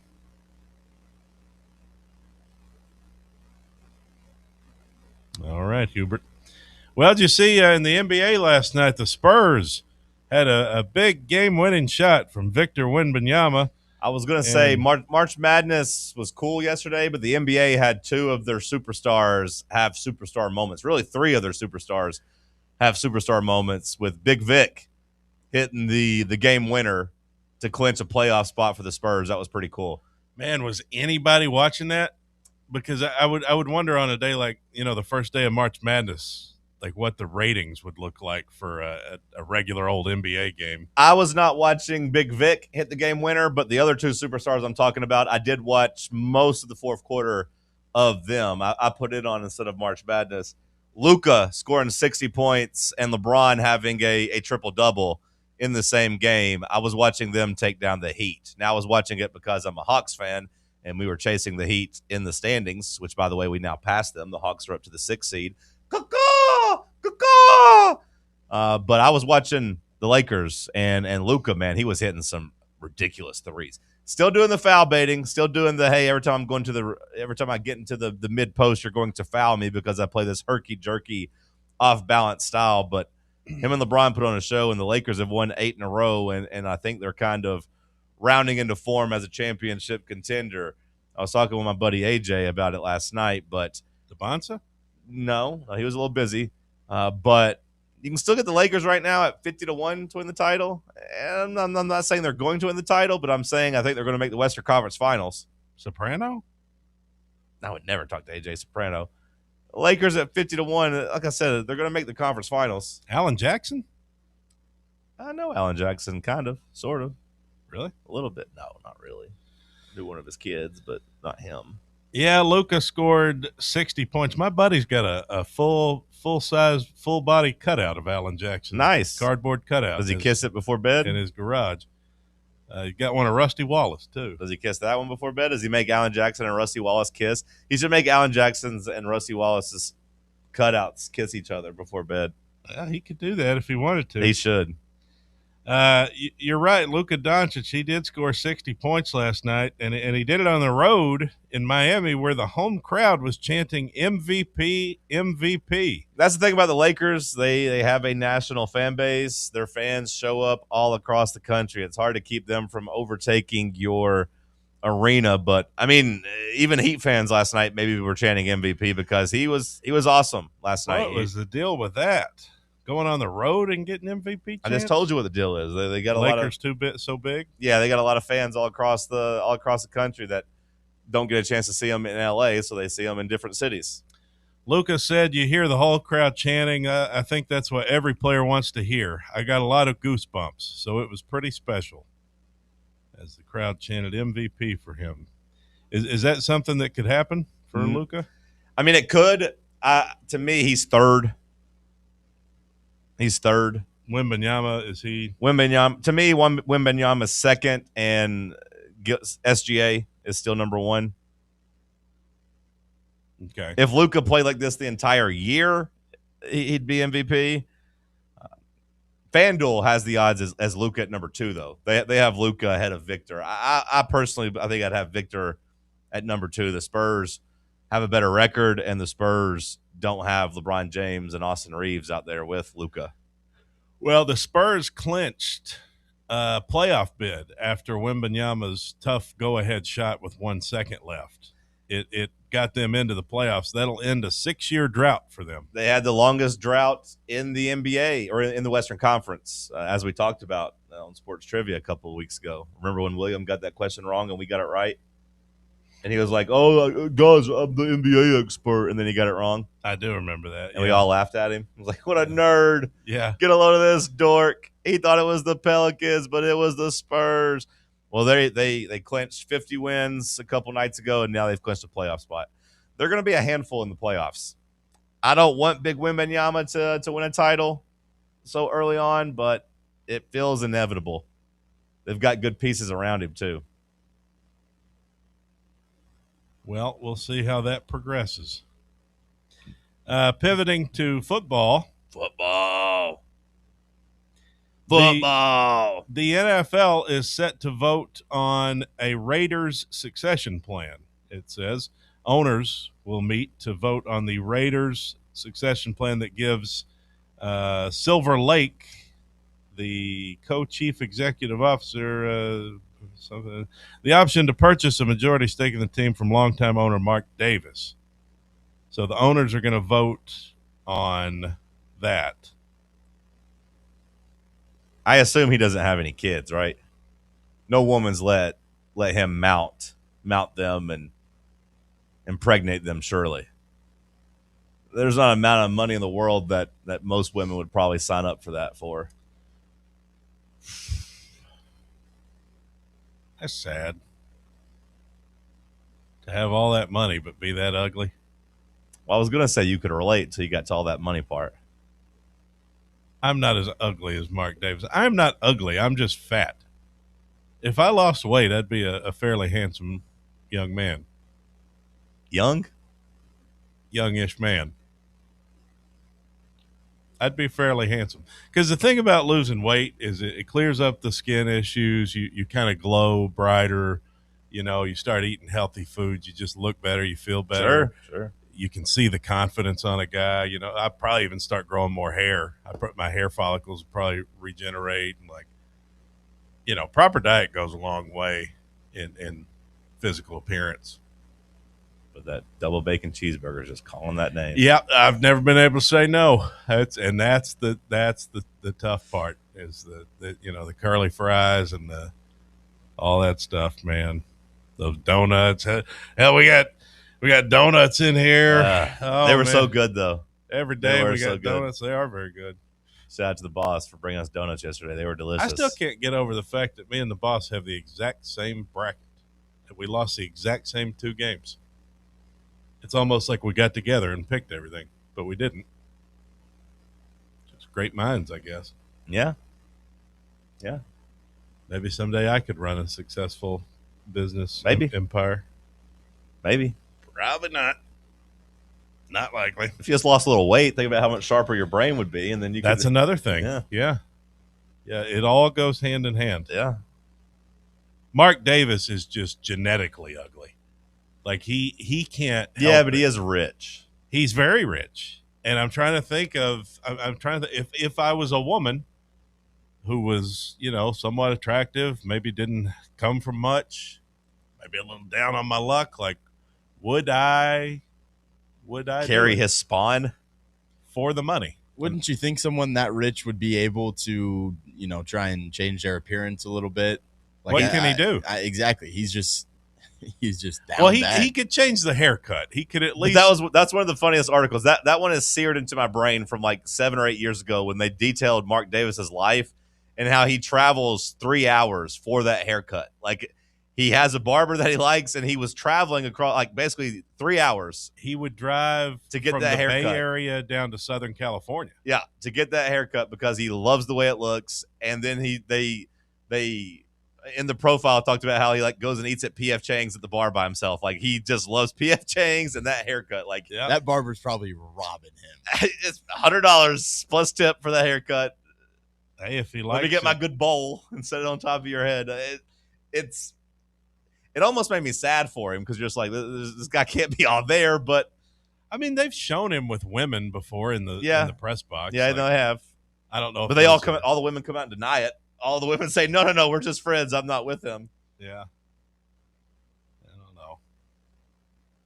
Okay. Any other headlines? Yeah.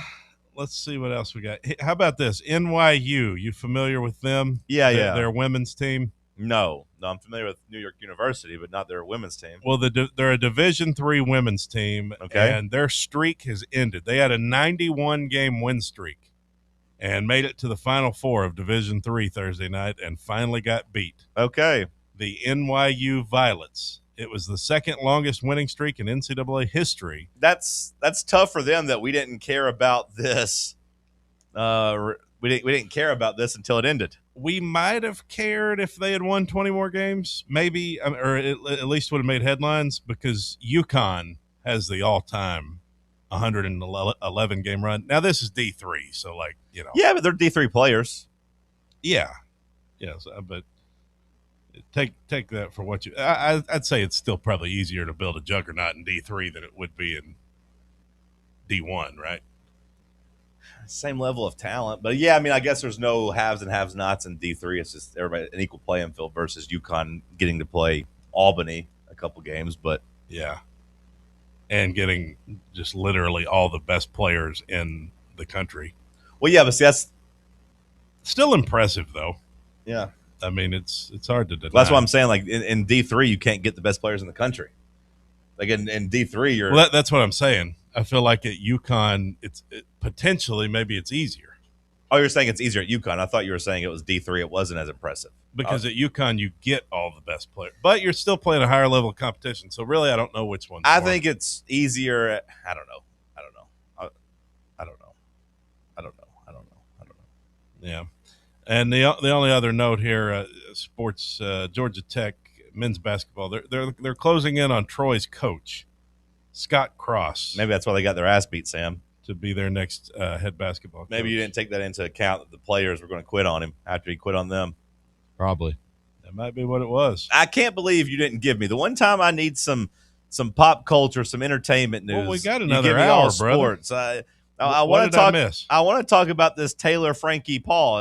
Did you see? Oh, I've been hearing about this Bachelor thing. Yeah, I want to talk about ABC pulling the plug on her. What's the deal with her? She is a scumbag. She's a terrible person, and we all kind of knew she was a terrible person. Yet ABC was like, "Hey, we like this new group of reality girls we got, the Mormon wives. Have you ever seen them? The Secret Lives of Mormon Wives? You ever check them out at all? No. It's a stupid show, but there's a group of these women. One of them was a little bit of a breakout star on Dancing with the Stars, but I mean, how high is the ceiling there? But this one girl they got, Taylor Frankie Paul, I want to say in the very first episode of the show, she gets arrested. Okay, I'm seeing her here. She gets arrested for a domestic disturbance with her husband, or maybe it was her boyfriend. I guess maybe it was just her boyfriend and her kids, but they don't really show it on the show. This was years ago. So we knew she got arrested. We knew there was something questionable there. The neighbors called the cops. They tried to say everything was okay when they got there, but they took her to jail. Well, yesterday, a couple days before the new season is supposed to premiere, this video gets out of what happened in that house. And this woman is disgusting and crazy. And she's beating the hell out of this guy. She's throwing chairs at her kids. Like, she is completely unhinged. And the video comes out, and ABC and Mickey Mouse had to pull the plug and just say, okay, we can't air this season. Not on my watch. We can't air this season of her as the Bachelorette, despite them. They pulled the season? Oh, yeah, they said they're not showing the season anymore. They're not can't showing just go to like a secondary candidate or something? Well, they already filmed it. Like, it's all filmed. Wait a second. They're not showing the Bachelorette? No, the Bachelorette has been nixed because of... Oh, that's ridiculous. That's a huge show. I mean, some have said that that's ABC and Disney basically eating $100 million. When you look at, they spent $25 million roughly on the production of the show, and the advertising revenue that they would bring in from it, is another $70-80 million. We need to ask Bob about this. TV guy. Well, I mean, Disney just doesn't. They can't put this woman on there. Why not? She beat the hell out of her kids and her boyfriend. Okay, but I mean, for $100 million, like it's just too bad of a public image to. They can't. Have you ever watched the show The Bachelorette? Yeah, my mom loved it. They paint her in they paint the Bachelorette in a really positive light. Like, they're supposed. Okay. The whole show is built around her being a good person, and everybody rooting for her, finding love. She takes the guy to meet her family, right? And like, it's all built around her.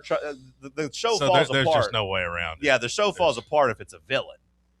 So you can't be on here like showing her in a good light while she's. And they've already filmed it all. Yeah, they've already filmed it all. And they can't go back couldn't like make her a villain. Like, they couldn't go that route of. They can't put her on a pedestal, and like becoming the Bachelorette is putting her on on a pedestal. And like I said, it was kind of sickening that Disney and ABC even picked her in the first place, because this was already out there. The video wasn't. So it was kind of like the NFL and Ray Rice, like where Roger Goodell's like, hey, 2-game suspension for Ray Rice. And then the video of him knocking out Jenny comes out.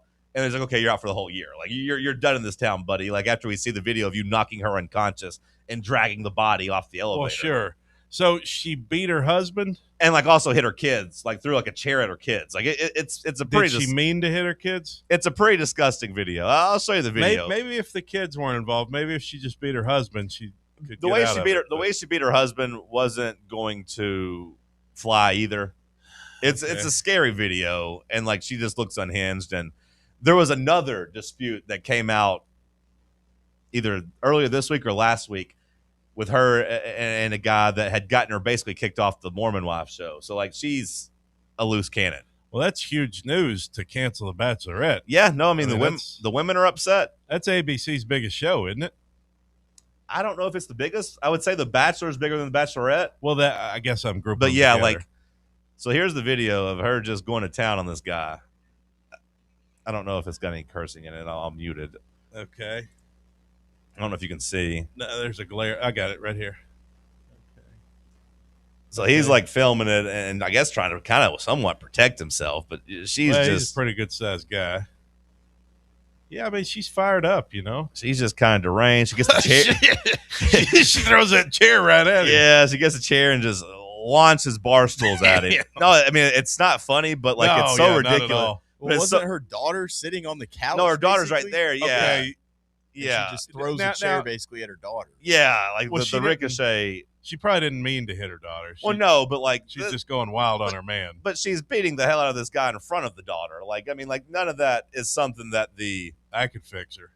None of this is something that like ABC and Disney can like pretend is okay. Okay, but she wasn't beating the kids, right?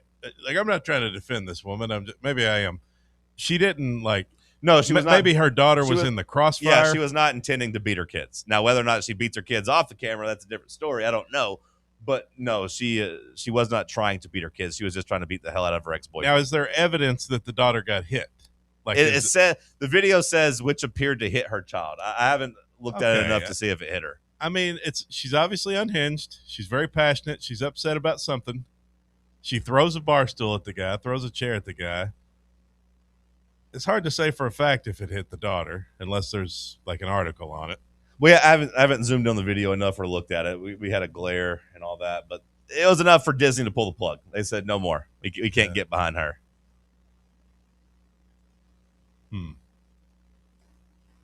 Think the guys are disappointed? Well, the guys already went through the show, but I'd say they'd be disappointed. Like, hey, this is my chance to become like an influencer. Like if I quit my job and took a chance on stardom, I've been waiting for my big break of being on reality TV. Lou Evans, I mean, the Tennessee basketball player was on it. I don't know if you remember. Yeah. I don't know if he's trying to break out and be a star, but some of these guys probably were not there for the right reasons. They want to just go there and get their clout up. So they're just not going to air it. They're just not going to air it. Yeah, so $100 million, huh? That's what I saw one video where that's what they were estimating, that was a $100 million decision. I don't know how much money that is for ABC. Yeah, me neither. I mean, it sounds like a lot of money, but I don't know. And in terms of like the $80 million they bring in from advertisers, if they put something else in that window, they could probably recoup portions of that. Yeah. But I don't know what they're going to do for, that show lasts like, what, 3 months? Yeah, I imagine fans are disappointed. I mean, people love that show.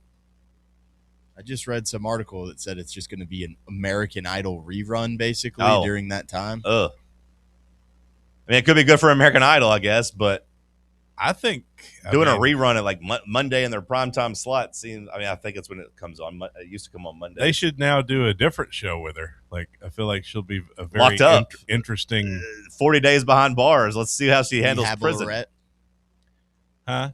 Rehab-a-Lorette. Yeah, she's a very interesting character. It appears she's a scumbag. Well, we don't know what the guy did. I mean, maybe no, we know there's enough evidence out there that she's a scumbag. She's she's not a good person.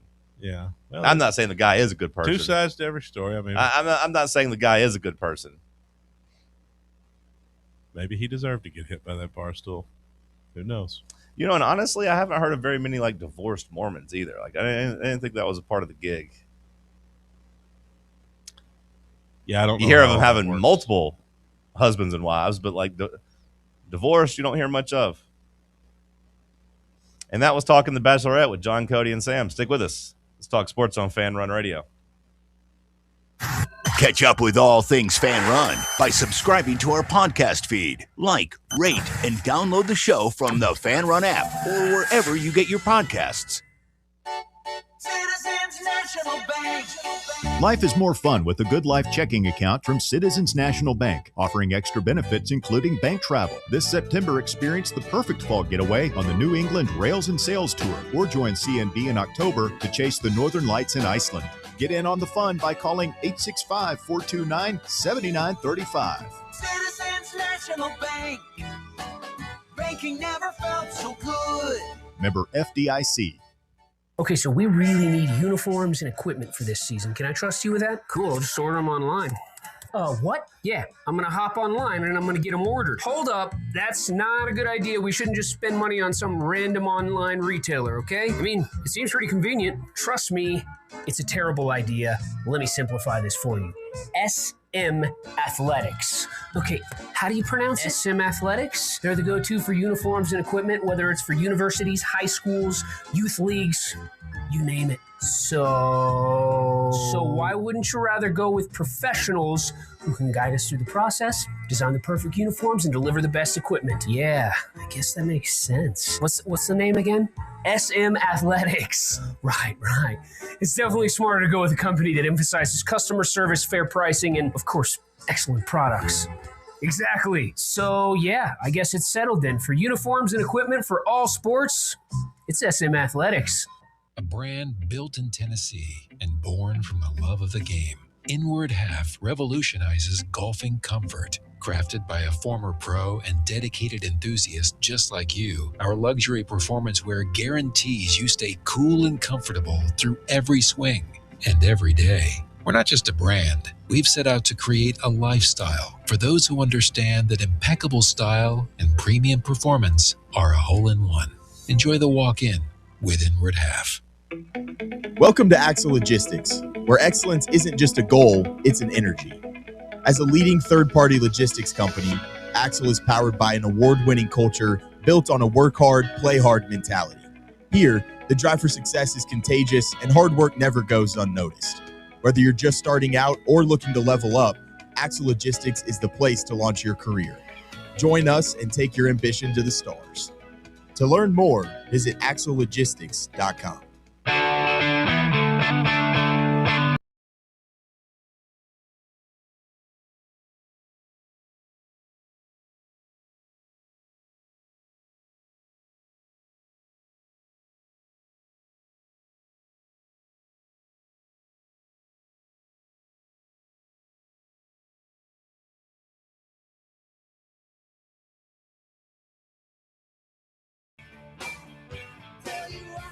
Not to step on hour 3 headlines, but I do think it's worth a mention since we were talking about basketball and Tennessee basketball and NBA basketball. But Kenny Chandler getting a shot with the Utah Jazz. I mean, the Jazz are not trying to win, not trying to accomplish anything, but maybe looking for some talent.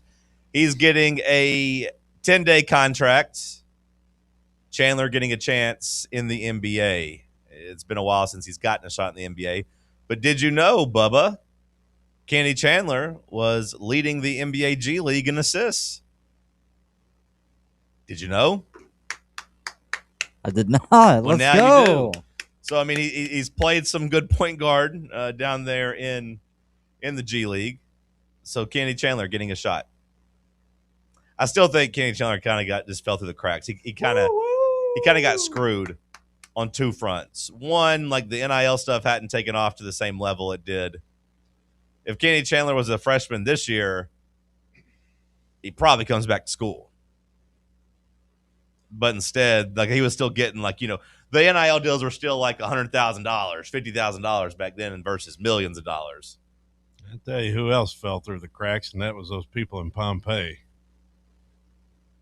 Where does that expression come from? Fell through the cracks? Yeah, just like an earthquake thing? I would imagine it's not an earthquake thing. I imagine it's just something falling through like the drain. Like falling down the drain is what I would kind of think. Have you think. ever dropped your keys down in like a bad place? Like yeah. You hear those stories about people, walking down the street and they drop their key in the sewer for accidentally. Yeah. What do you do? Worst thing that ever happened to me is I dropped my phone in the toilet when I was taking a pee. Really? Yeah. I was texting when I was in high school and just dropped it. And it was one of those slow motion things where I hit it up in the air twice and almost caught it, and then boom, right in the toilet. I said, "Oh my God!" So it had urine all over it. Yeah. Did the screen crack? No. Did you put it in a bag of rice? They want to put a pea in a rice. People might eat it. I ain't got a new phone. I mean, you'd probably throw the rice bag away after that. But this was whenever phones were not made for water at all. Now you can get phones wet; they can survive. Back then they couldn't. Then Kenny Chandler kind of got a raw deal in Memphis because Memphis had made an investment in him. But if you remember, back in 2023, right before the playoffs, the Grizzlies had some front court issues. I believe Steven Adams got hurt. They had some maybe Brandon Clark, maybe both of them. They had some front court issues, and they had to try to bring up a big man. So they ended up picking, was it Kenny Lofton? His fat ass they picked over Chandler. They cut Chandler and put Kenny Lofton on the roster. And ever since then, Kenny Chandler's been kind of twisting in the wind. I really hope he finds a spot in the league. I hope he balls out over these next couple of weeks with the Jazz. I'll be keeping up with them on that 10-day contract. I tell you what else twists in the wind, and that's a shirt on a clothesline. Windy day. Also, Jeff Hardy. Jeff Hardy, the wrestler? I guess he whispers in it, but Twist of fate. He has that move too, so it worked for me, Bubba. I knew what you're going for. I got you. You ever dry your clothes out on a line? I have before. I don't particularly care for it. It's kind of a nice feeling, isn't it, to see your shirt blowing in the wind? It gets pretty wrinkled. Speaking of blowing in the wind, that's one of my favorite Bob Dylan songs. What's your favorite Bob Dylan song, Sam?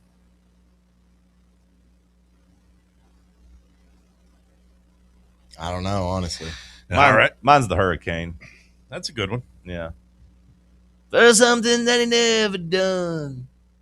Yeah. Put in a prison cell, but at one time he could have been the champion of the world. It's honestly a pretty good impression of Yeah. him. Sounds just like Bob. Thanks. Pretty good. That might be your best impression. Thanks. I was only robbing the register. I hope you understand. It's cool that the music, the big music was just like, this guy can't sing, but he's such a good songwriter that he's gonna have a career. That's the way it should be. I mean, when you're the best songwriter of all time, you kind of get to just. Yeah, but a voice, when you can put a voice behind it too, that does take it to a different level. Like on one hand, it's cool that Bob Dylan was able to get famous. On the other hand, like, man, I don't think he should have been as famous as we let him be. We should have made him give the songs to somebody else. Well, he was just such a poet. I mean, think of the songs. No, I hear you, but he can't sing. some of the most famous songs ever. Did you like his? Huh? Apology. Did you like his collab with Johnny Cash? Which one? I guess I did it multiple times. I don't know. I just know Yeah, I Girl like from the North Country. Oh, yeah. Yeah, that's a great song. Joe Cocker. But when you get the Bob voice, did, I mean, when you can match up the lyrics with the voice, that's when it goes to a different level. the fact that you got Knocking on Heaven's Door, All Along the Watchtower, and Wagon Wheel, and you're not even the known artist for those three songs. I don't know if you can really give him Wagon Wheel. He wrote it. He didn't write. He wrote the chorus. He Bob didn't write the wrote song. Wagon Wheel. Not the whole thing. Not the whole thing. That's a myth. Was it a collab? He had wrote the chorus, and then like someone heard it, and then was like, "Can I finish the song?" And he was cool with it. Well, I mean, the chorus is the best part. That's Yeah. fine. But like, I don't think he wrote the entirety of Wagon Wheel. From when I've looked it up and read into it, he came up with the chorus, and like there's an unreleased version of his demo of it like online somewhere, but it's basically just him singing the chorus. Okay. I'm just saying that's. But I mean, that is a great chorus. I mean, that is a great song. But that's three songs that the average listener might not even think of Bob Dylan when they hear those songs. Sure. And yet he wrote them, or I guess 2.5 if you put the Wagon Wheel thing there. But and then like a Rolling Stone. I mean, that's often ranked number 1 on those lists of like just most iconic songs. I mean, the guy was unbelievable. He's still alive. I don't know why. He's not unbelievable anymore. He's just kind of going through the motions. Bob Dylan doesn't seem like a guy who's going to die gracefully, does he? Well, He's just, that did hit me last night. Sad. I went to the movies. I told you, and I went to see Ready or Not 2, which it was pretty good. I loved the first one. The second one was really good. But at the very beginning, just you hear the dun dun dun dun dun dun, and I was like, oh, here it comes. And then you just hear Amy Winehouse, "Will You Still Love Me Tomorrow?" And I was just like, that's a voice right there. What was the sound? It kind of starts out with some not that sounds like a Chinese restaurant. Yeah, not the Chinese restaurant song. No, I know that's what it is in my head. What you were doing? Well, that's what it sounds like, but that's not what it is. That's not what it is. Shanghai Nights. I mean, that's not what it is. That's not what it is. But when it hits, it's like, oh, what a voice! Here we go. Which I don't guess she didn't write that one either. I don't think. I think that is that's an old cover, but just when you hear a strong, powerful voice, it moves you. Amy Winehouse. Oh yeah. Strong, powerful voice. Oh, she had a hell of a voice. Some football updates in the war room coming from the VolQuest guys. Brent Hubbs, Austin Price, Grant Ramey, those guys, they do a good job over on VolQuest. Just some news and notes. They did confirm what we had talked about with Tristan Keys, who I guess, are we just going with TK Keys? Is that what we're going with here? I've been seeing that. What's the deal with that? Are we just fully on board with that? I mean, because they called him TK Keys. So is that what he's going by? I mean, they posted that all the way back on signing day with him. That's what he's listed as on the roster as well. Okay. So as a fan base, are we doing that too? As a radio show, are we doing that? We can't ETN the guy. I like Tristan Keys. Tristan Keys sounds like a NFL player to me. I agree with you. Whenever I've always had the thing when somebody tells you what their name is and what they prefer, you kind of got to go by it, or else you get into the whole Muhammad Ali, Cassius Clay situation where he beats the hell out of that one guy and is just like, "What's my name?" From now on, I want you to refer to me as the King. If you make that your identity everywhere and you go get it like on your license and you have your bio, call and everything, me the King. No, only if you get it everywhere.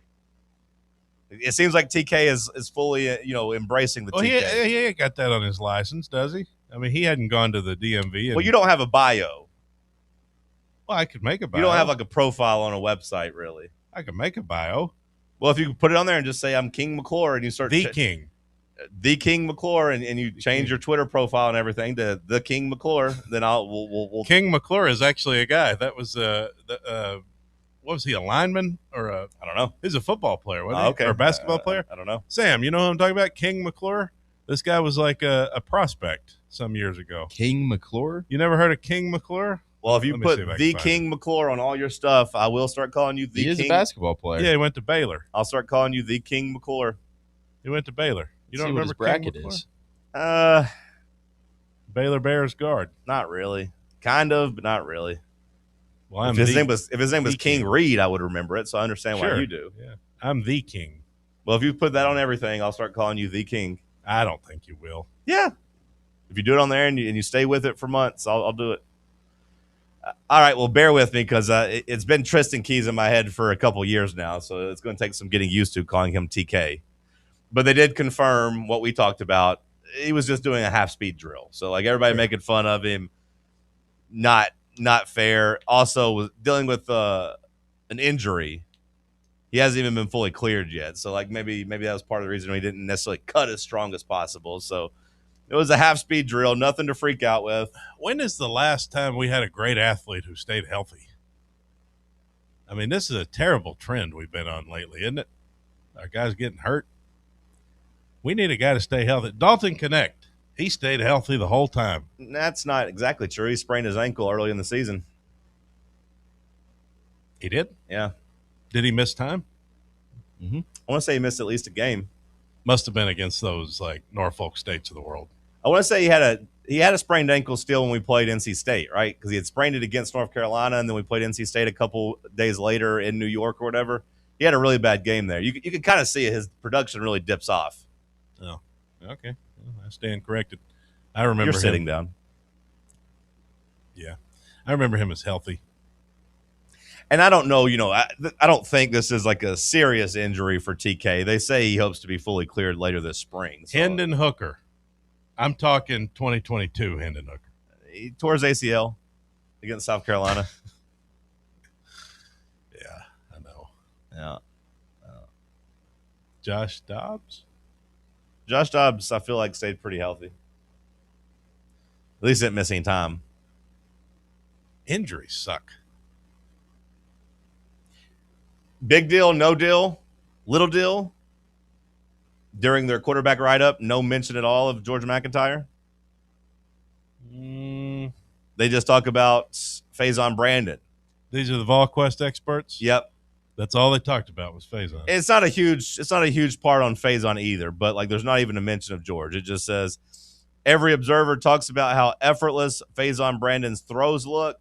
He is actually working a great deal on his footwork and lower body to make it more of a part of his throwing motion to create more consistency. And then it says from a little bit we've seen the quarterbacks have thrown the ball well. So like no specific mention. Just a little Faison Brandon talk. I'll say no big deal. I'm sure they'll talk about George eventually. Okay.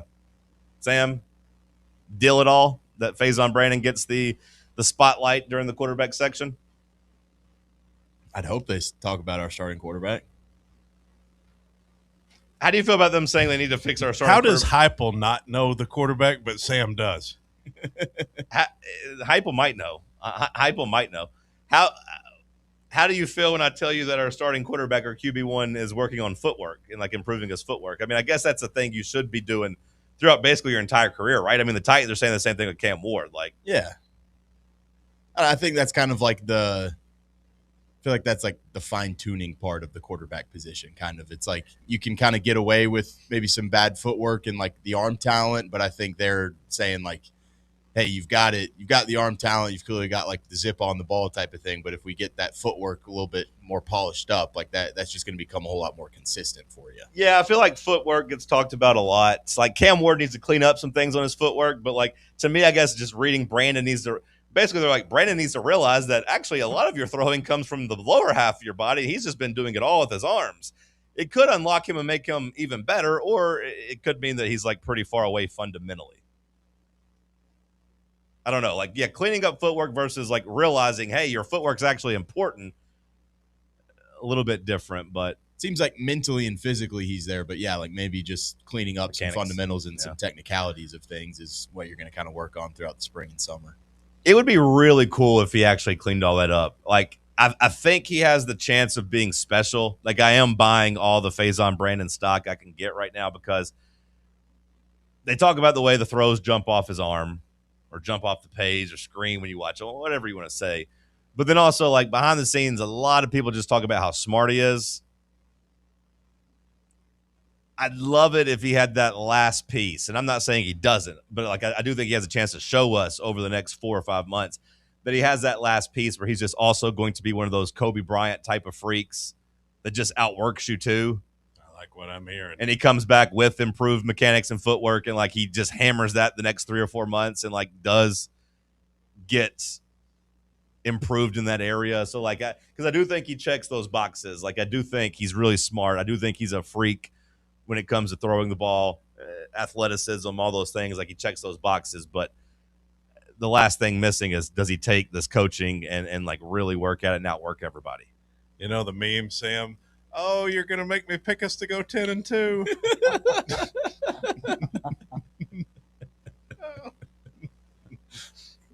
At first, I thought you were frozen, like the Star Wars thing is what I thought. The meme of the girl, yeah, having sex.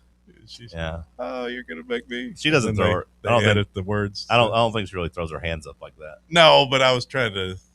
You look shocked. I was trying to make sure they got it. I don't think she's shocked. I think she knows. I'm laying back, you know. Yeah. Yeah. No, she doesn't have her hands up. Yeah. Like Trust me, I've looked at that a lot of times. I bet you. Have you seen the actual clip? Oh yeah. Oh really? Yeah. I hadn't seen the clip. I just know of it as a meme. You're gonna make me pick us to go 10-2. It might not be something that works out for Faison Brandon as a freshman, to where you go 10-2.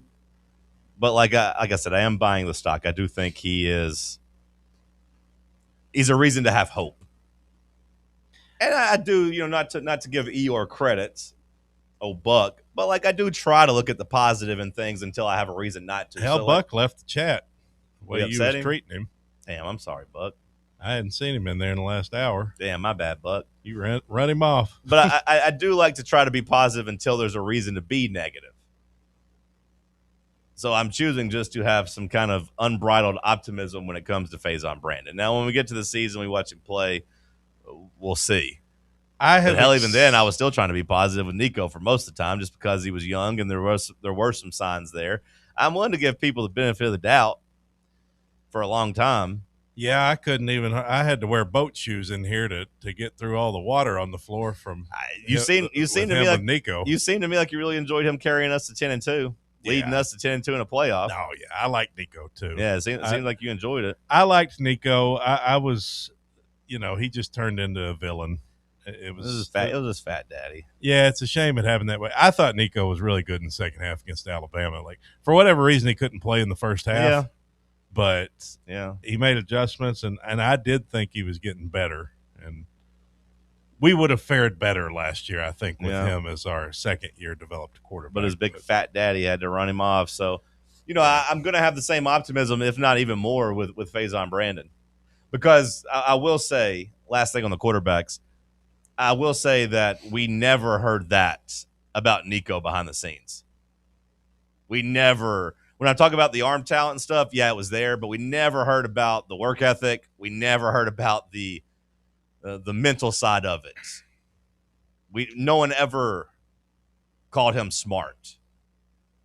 No one ever said that he had that side of the game. It was always he's got the physical tools, but and I will say with Faison, there's been a lot of talk about how he has the mental side of it. He has the leadership, the intangibles that you need. I saw a quote earlier talking about the NFL draft, and I think it applies to college too.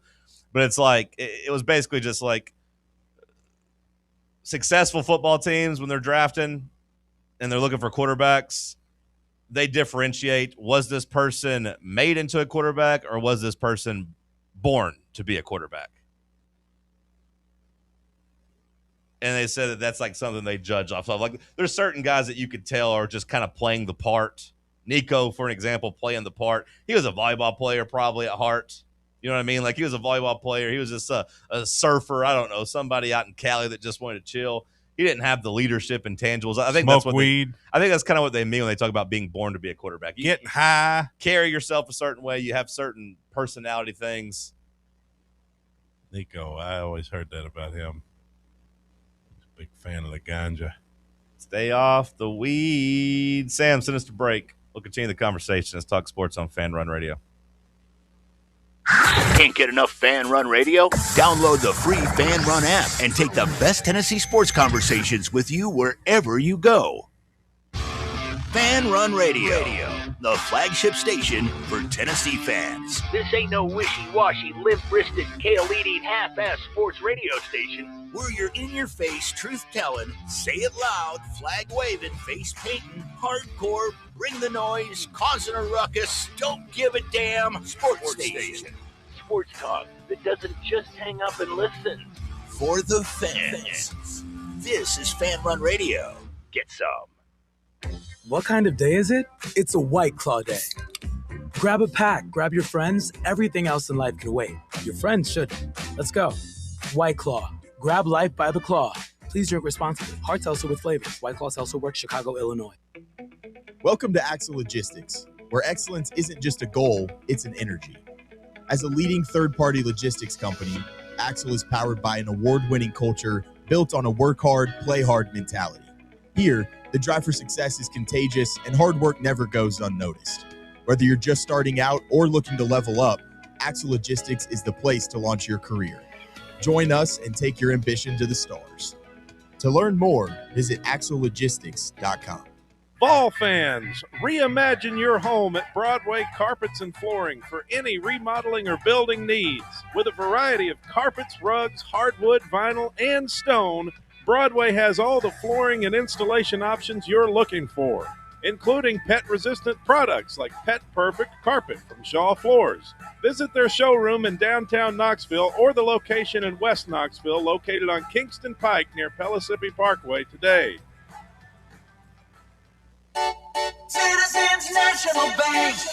Life is more fun with a Good Life checking account from Citizens National Bank, offering extra benefits including bank travel. This September, experience the perfect fall getaway on the New England Rails and Sails Tour, or join CNB in October to chase the Northern Lights in Iceland. Get in on the fun by calling 865-429-7935. Citizens National Bank. Banking never felt so good. Member FDIC. Hi, I'm Dr. Jacob Wilco at Knoxville Smiles. Have you ever wanted to improve the look of your smile? We know firsthand what the power of a great smile means to a person's confidence and health. Our team of doctors can provide you with an array of options for helping you achieve your cosmetic goals. From simply moving teeth into a better position, to reversible cosmetic bonding, to full mouth implant-supported dentures. It is our goal to help patients feel good about their appearance while achieving optimal health. Want to learn more? Call us at 865-539-1776 to schedule an evaluation, or visit us online at knoxvillesmiles.com.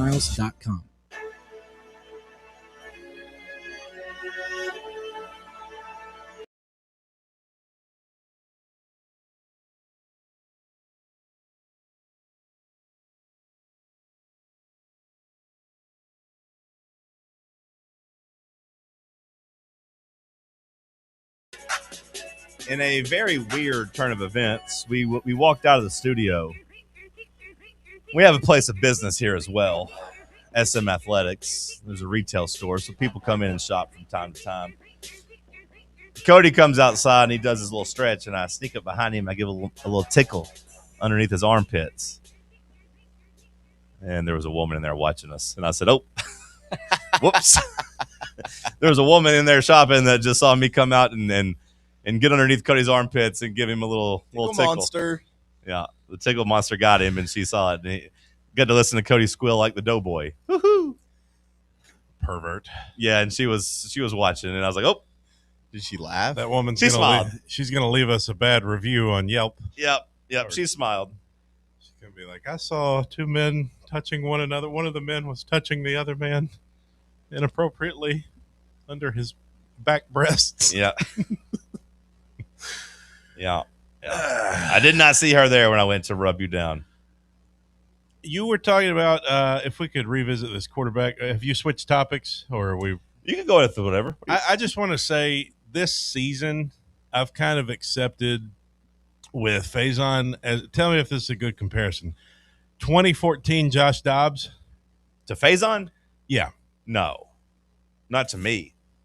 Wait, what do you mean? What do you mean? In the sense of, I'm not saying our record will be the same. Well, I'm not either, but what do you mean? In the sense of watching the quarterback is like, I see a young quarterback with a lot of potential, and there's a lot of hope for the future. And like, I think we can really build on this and have something a year or two down the road. With all due respect to Josh Dobbs, he wasn't at this level. No, but he showed flashes. You know what I'm saying? In 2014, where you thought maybe you had something. Yeah, and that's fine. But like again, like he was a 4-star.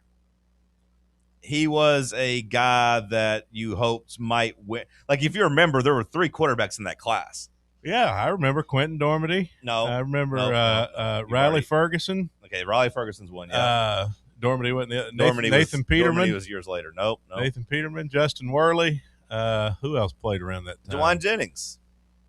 Juwan Jennings came in as a quarterback. It was Jennings, Oh, Ferguson, yeah. and Oh, Dobbs. you tricked me with Juwan Jennings. Well, he was a top ranked quarterback, brother. Well, yeah, was he the highest rated one out of all those 3 or no? He might have been actually. Yeah, I mean, because there's always this talk about him being higher ranked than like Mahomes and other people. Yeah, wasn't he like the number 4 like dual threat quarterback or something like that? I don't know recruiting enough to remember whether or not like I want to say he was a top 100 guy, but like I don't know if it was based on quarterback or just him like being an athlete or how they were judging him or whatever. But yeah, he was a top ranked guy. So like with all due respect, I didn't look at Dobbs in that way. Well, with all due respect, I'm not talking about quarterback rankings and like that kind of thing, like 5-star, 4-star, whatever. Like I'm talking about vibes. And well, I don't think I feel the same way about Josh Dobbs in 2014 either, of like having the ceiling of being an overall quarterback that can take you to a championship, that can take you that could go win the Heisman, that could be a top draft pick, all those check all those boxes. Now, I thought we'd win a lot of games with Josh Dobbs in 2015, and we probably should have. You know, we went 8-4. Probably should have been better. Same as 2016. I'm simply saying the last time I remember seeing a young quarterback who had some flashes and thinking like we had a future with him. I mean, no, that was Nico. I felt that way about Nico just 2 years ago. We went 10-2. And you know, like you said, he played good in the second half against Alabama. You definitely thought there was going to be flashes down the road and that we were building towards something with him. He was a damn 5-star quarterback that took you his freshman year to 10-2. That was different, though. Why? Because you forgot about him whenever you said this about Dobbs? No, I'm trying to make a different comparison. Well, I just mean it's like, more of a vibes thing. Yeah, you can't convince me that vibes were better. And Dobbs was a sophomore too, wasn't he? Wasn't he a sophomore in 2014? Yes, he was. So like, I mean, that's different in itself too. Like 2013 Dobbs, I don't know how much confidence he gave you for the future. He played some. Not really. Did he not play against Alabama? I mean, 2013. That was 14. Okay. The home game. Okay. I thought he came in on the road. I thought he game. came in the road against Alabama in 2013. Did he not? I don't know about that, but I know he was playing in the 2014 home game against Alabama. I thought I remember him getting a couple drives in the Worley. Worley got hurt. Right, that's what I'm saying. I thought Dobbs played as a freshman against Alabama. You sure about that? I'm not positive. You're the guy who remembers everything and remembers all the scores. Well, I remember Dobbs coming in 2014 Alabama. I remember us thinking we were going to get whooped, and Dobbs had some moments in that game. Yada, yada, yada. I'm Cody. I remember everything. I'm an encyclopedia. Yada, yada, yada. I don't like that when you do that. Yeah, remember me? I know everything. He came in against Alabama, 5 of 12, 75 yards. Had some moments. 3 carries for 19 yards. Well, nobody played against Alabama. I thought so. What, in 13? Yeah. Okay. Then he played against Missouri. He started against Missouri. Started against Auburn. Yeah, okay. So yeah, he played as a freshman. Then he went back to the bench in 14. So I don't know exactly what comparison you're making, but I say I disagree with it. Oh. To me, Faison Brandon and Josh Dobbs, they are not similar at all. Okay. I wish you could just like my comparison sometimes. Oh, sorry. I didn't mean to make you sad. I just thought you wanted to have an honest discussion about it. No, I was just trying to pass the time, really. Because my honest take was that was a really stupid thing to say. I was just trying to pass the time, man. Fair enough. Trying to do a radio show, you know. Yeah, no. You know how it is. No, I appreciate you get it. I appreciate the content. It's just if anybody gets it, it's you. It's easier for me to disagree with you. You've never agreed with me on my Josh Dobbs takes. Going back some 12 years ago, Sam, He's never agreed with me about Josh I Dobbs. don't know exactly what your Josh Dobbs takes have been. I don't either. Yeah, what have your Josh Dobbs takes been? I don't know, man. Just trying to generate conversation. Not a great passer. Cool guy. I mean, in terms of he seems to like Tennessee. Seems unproblematic. Well, we'll see. If that's your Josh Dobbs take, I agree with it. Like, we'll see down the road. You thought Cesar Chavez was unproblematic too, and now they're peeling his name off the courthouses, taking down the street signs. One of the great labor rights guys of all time. Some woman came out and said he touched her inappropriately, and now they're canceling Cesar Chavez. Who the hell is Cesar Chavez? The great Latino farm workers labor union guy. You don't know Cesar Chavez? Where's he at? The dog trainer. Huh? The dog trainer? The dog trainer? You don't remember him? Who's merged? The boxer? Who's the dog trainer? So, like you said, co-founded the Cesar National. Malone. Oh no, this is Cesar Chavez. Oh yeah, they are trying to get him. Cesar Chavez was revered as like one of the great figures of the. You really haven't heard of him? Are you? I've heard the name, but whenever he said his name, I didn't know who. I mean, he's revered as like a Rosa Parks, almost not quite Rosa Parks, I guess, but. They do call him a civil rights icon, so I mean. Yeah. No, I've heard the name, but I just. But they're saying he come out and say he abused girls. Yeah. Yeah, the New York Times did a whole thing on it, and this woman came out. I don't know the details of it, but that's tough. Yeah. He was an icon. Hour 2 in the books. We'll kick off hour 3 with some headlines. Let's talk sports on Fan Run Radio. Check out our new and improved website at fanrunradio.com. At Knoxville Insurance Group, they understand the challenges many consumers face when searching for insurance coverage. That's why whether it's for you, your family, or your business, they create a coverage plan specifically for your unique needs. Knoxville Insurance Group is an independent firm, which means they aren't beholden to just one insurance company. They search multiple companies acting as your negotiator to find you the best possible policy and price. Start a quote in minutes at KnoxvilleInsuranceGroup.com or call them today at 865-694-9788. Hi, this is Dr. Stephen Malone at Knoxville Smiles. Has it been a while since your last dental visit? If so, I'd like to invite you to come see us. At Knoxville Smiles, it's our vision to provide the best dental care in town in a relaxed, friendly environment. So if it's been a while and you've been putting it off, don't wait any longer. Come see us at Knoxville Smiles. You can schedule an appointment online at knoxvillesmiles.com or by phone at 865-539-1776. What kind of day is it? It's a White Claw day. Light and refreshing tasting, uniquely cold wave filtered. There's an iconic flavor for everyone. Come on, grab a pack. White Claw. Grab life by the claw. Please drink responsibly. Hard seltzer with flavor. White Claw Seltzer Works, Chicago, Illinois. You're listening to FM 105.7 and AM 1340. WKGN Knoxville and W289CU Knoxville. Fan Run Radio. Smoky Mountain Brewery is the place to be for game day. From the moment you walk in, it's wall-to-wall big screens, making Smoky Mountain Brewery the perfect place to watch the Vols or your favorite team in action.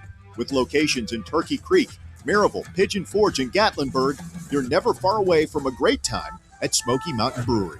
Try one of their world-famous microbrews like Black Bear Ale, Mountain Light, or Cherokee Ale. Juicy burgers, wings that bring the heat, and delicious handmade pizzas made with hand-tossed crust from the freshest ingredients and their own special sauce from a secret recipe, topped off with hand-grated cheese and farm-fresh toppings. And don't forget, those famous microbrews are also available in kegs for your next party or in 6-packs and growlers to go. So grab your crew and head to Smoky Mountain Brewery and tell them Fan Run Radio sent you. Smoky Mountain Brewery. Eat local, eat good. Hey Vols fans, Cody Brown here. I grew up right here in Tennessee and know what it means when someone says, I've got your back. That's why you can trust Farm Bureau Insurance of Tennessee. Whether it's your home, your vehicle, your family's future, or the business you built from the ground up, we will show up for all of your insurance needs. We are Tennesseans who understand what matters, which is doing right by you. Insurance is not all about just paperwork and policies, but it's about the people we insure every day. So if you want insurance that hits home, give me a call at 865-992-3871. Go Vols. Fan Run Radio, where Big Orange Country comes to talk sports. Start your morning off with your daily dose of talk sports with John Reed and Cody McClure from 8 to 11. Then it's Tony Basilio from 11 to 1. The Playbook with William Pattison from 1 to 3. And The Drive from 3 to 6. It's 10 hours of hard-hitting local sports radio every day, right here on the flagship station for Tennessee fans. This is Fan Run Radio, Knoxville.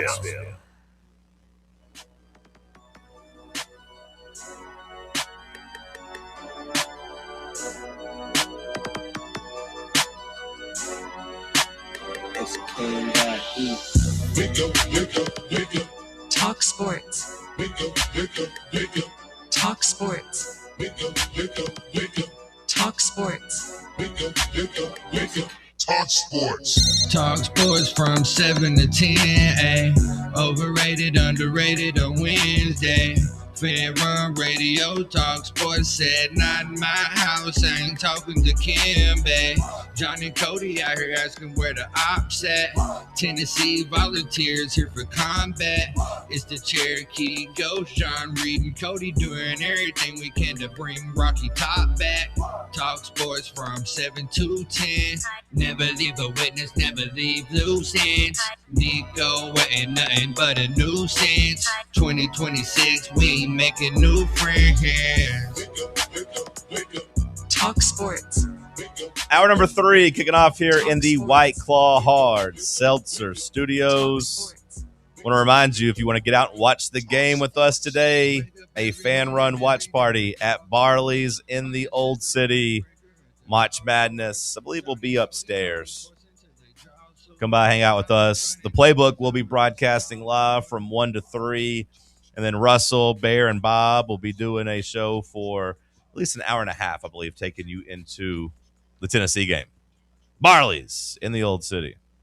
Hour 3 headlines. What you got, Big Mac? Thank you, John. Boy, this chat today, I mean, it's nothing but complaints in here. Just bitching and moaning. Oh, no. Bitching, whining. Oh, no. Nothing but complaining today. Now we got JCH in here complaining that we don't do enough giveaways. Says Sports Animal does a lot more giveaways than we do. What does a Sports Animal give away? I don't know. Hell, we gave away like $5,000 worth of stuff a couple months ago. Y'all need to do more giveaways. We gave away like $5,000 of stuff in the damn box. Do you not remember that, JC? What the hell did the Sports Animal give away? Just complaining, crying, and moaning. It's always something with you people. And honestly, the Sports Animal, when they probably do give giveaways, I'd imagine most of them come from corporate sponsors. Hell, when we gave $5,000 worth of stuff away in our box giveaway, that was all just from us. Hell, every time we go to a watch party, we give away 50, 100 T-shirts and sweaters and hoodies. There's a lot of people walking around, JCH, with some pretty good fan run gear that they ain't had to pay for. That was free. What the hell is that guy talking about? I think everybody. You want a $10 gift card to Big Kahuna Wings? Hell, send me a text. I'll send you $10. You want to give away? Venmo you. Yeah, you want a giveaway? I'll send you $10. I'll Venmo JCH. you $10. Well, Hell, I'll buy you a Subway. Yeah. The hell, come down to Barley's. I'll buy you some Surfside. No, hell, hey, we love the freaks. We love y'all. I think it's everybody's on a bit of edge because of the game, and everybody's just kind of tensed up probably, and they're looking for something. Is JCH somebody that usually hangs out in the chat? He's in there all the time. But he's saying the Sports Animal does more giveaways? Yeah. I mean, hell, we try. I don't know exactly what the Sports Animal gives away. I don't listen to them, so maybe they're doing a whole bunch of stuff, but I feel pretty comfortable that we give away a lot. Again, hell, we gave away $5,000 worth of stuff just a couple months ago. We sure did. Well, anyway. Far. Yeah, I know. Yeah, everybody's probably just a little bit on edge. Well, anyway, time to do the news.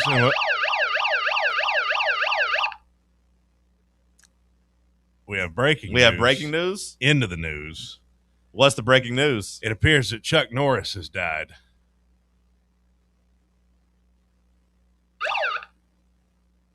R.I.P. to Walker, Texas Ranger. I saw yesterday that he was going through some health stuff, so I guess he didn't go through it very long. Chuck Norris has died, age 86. Okay. It appears, according to TMZ, and they know. R.I.P. to him. How old was he?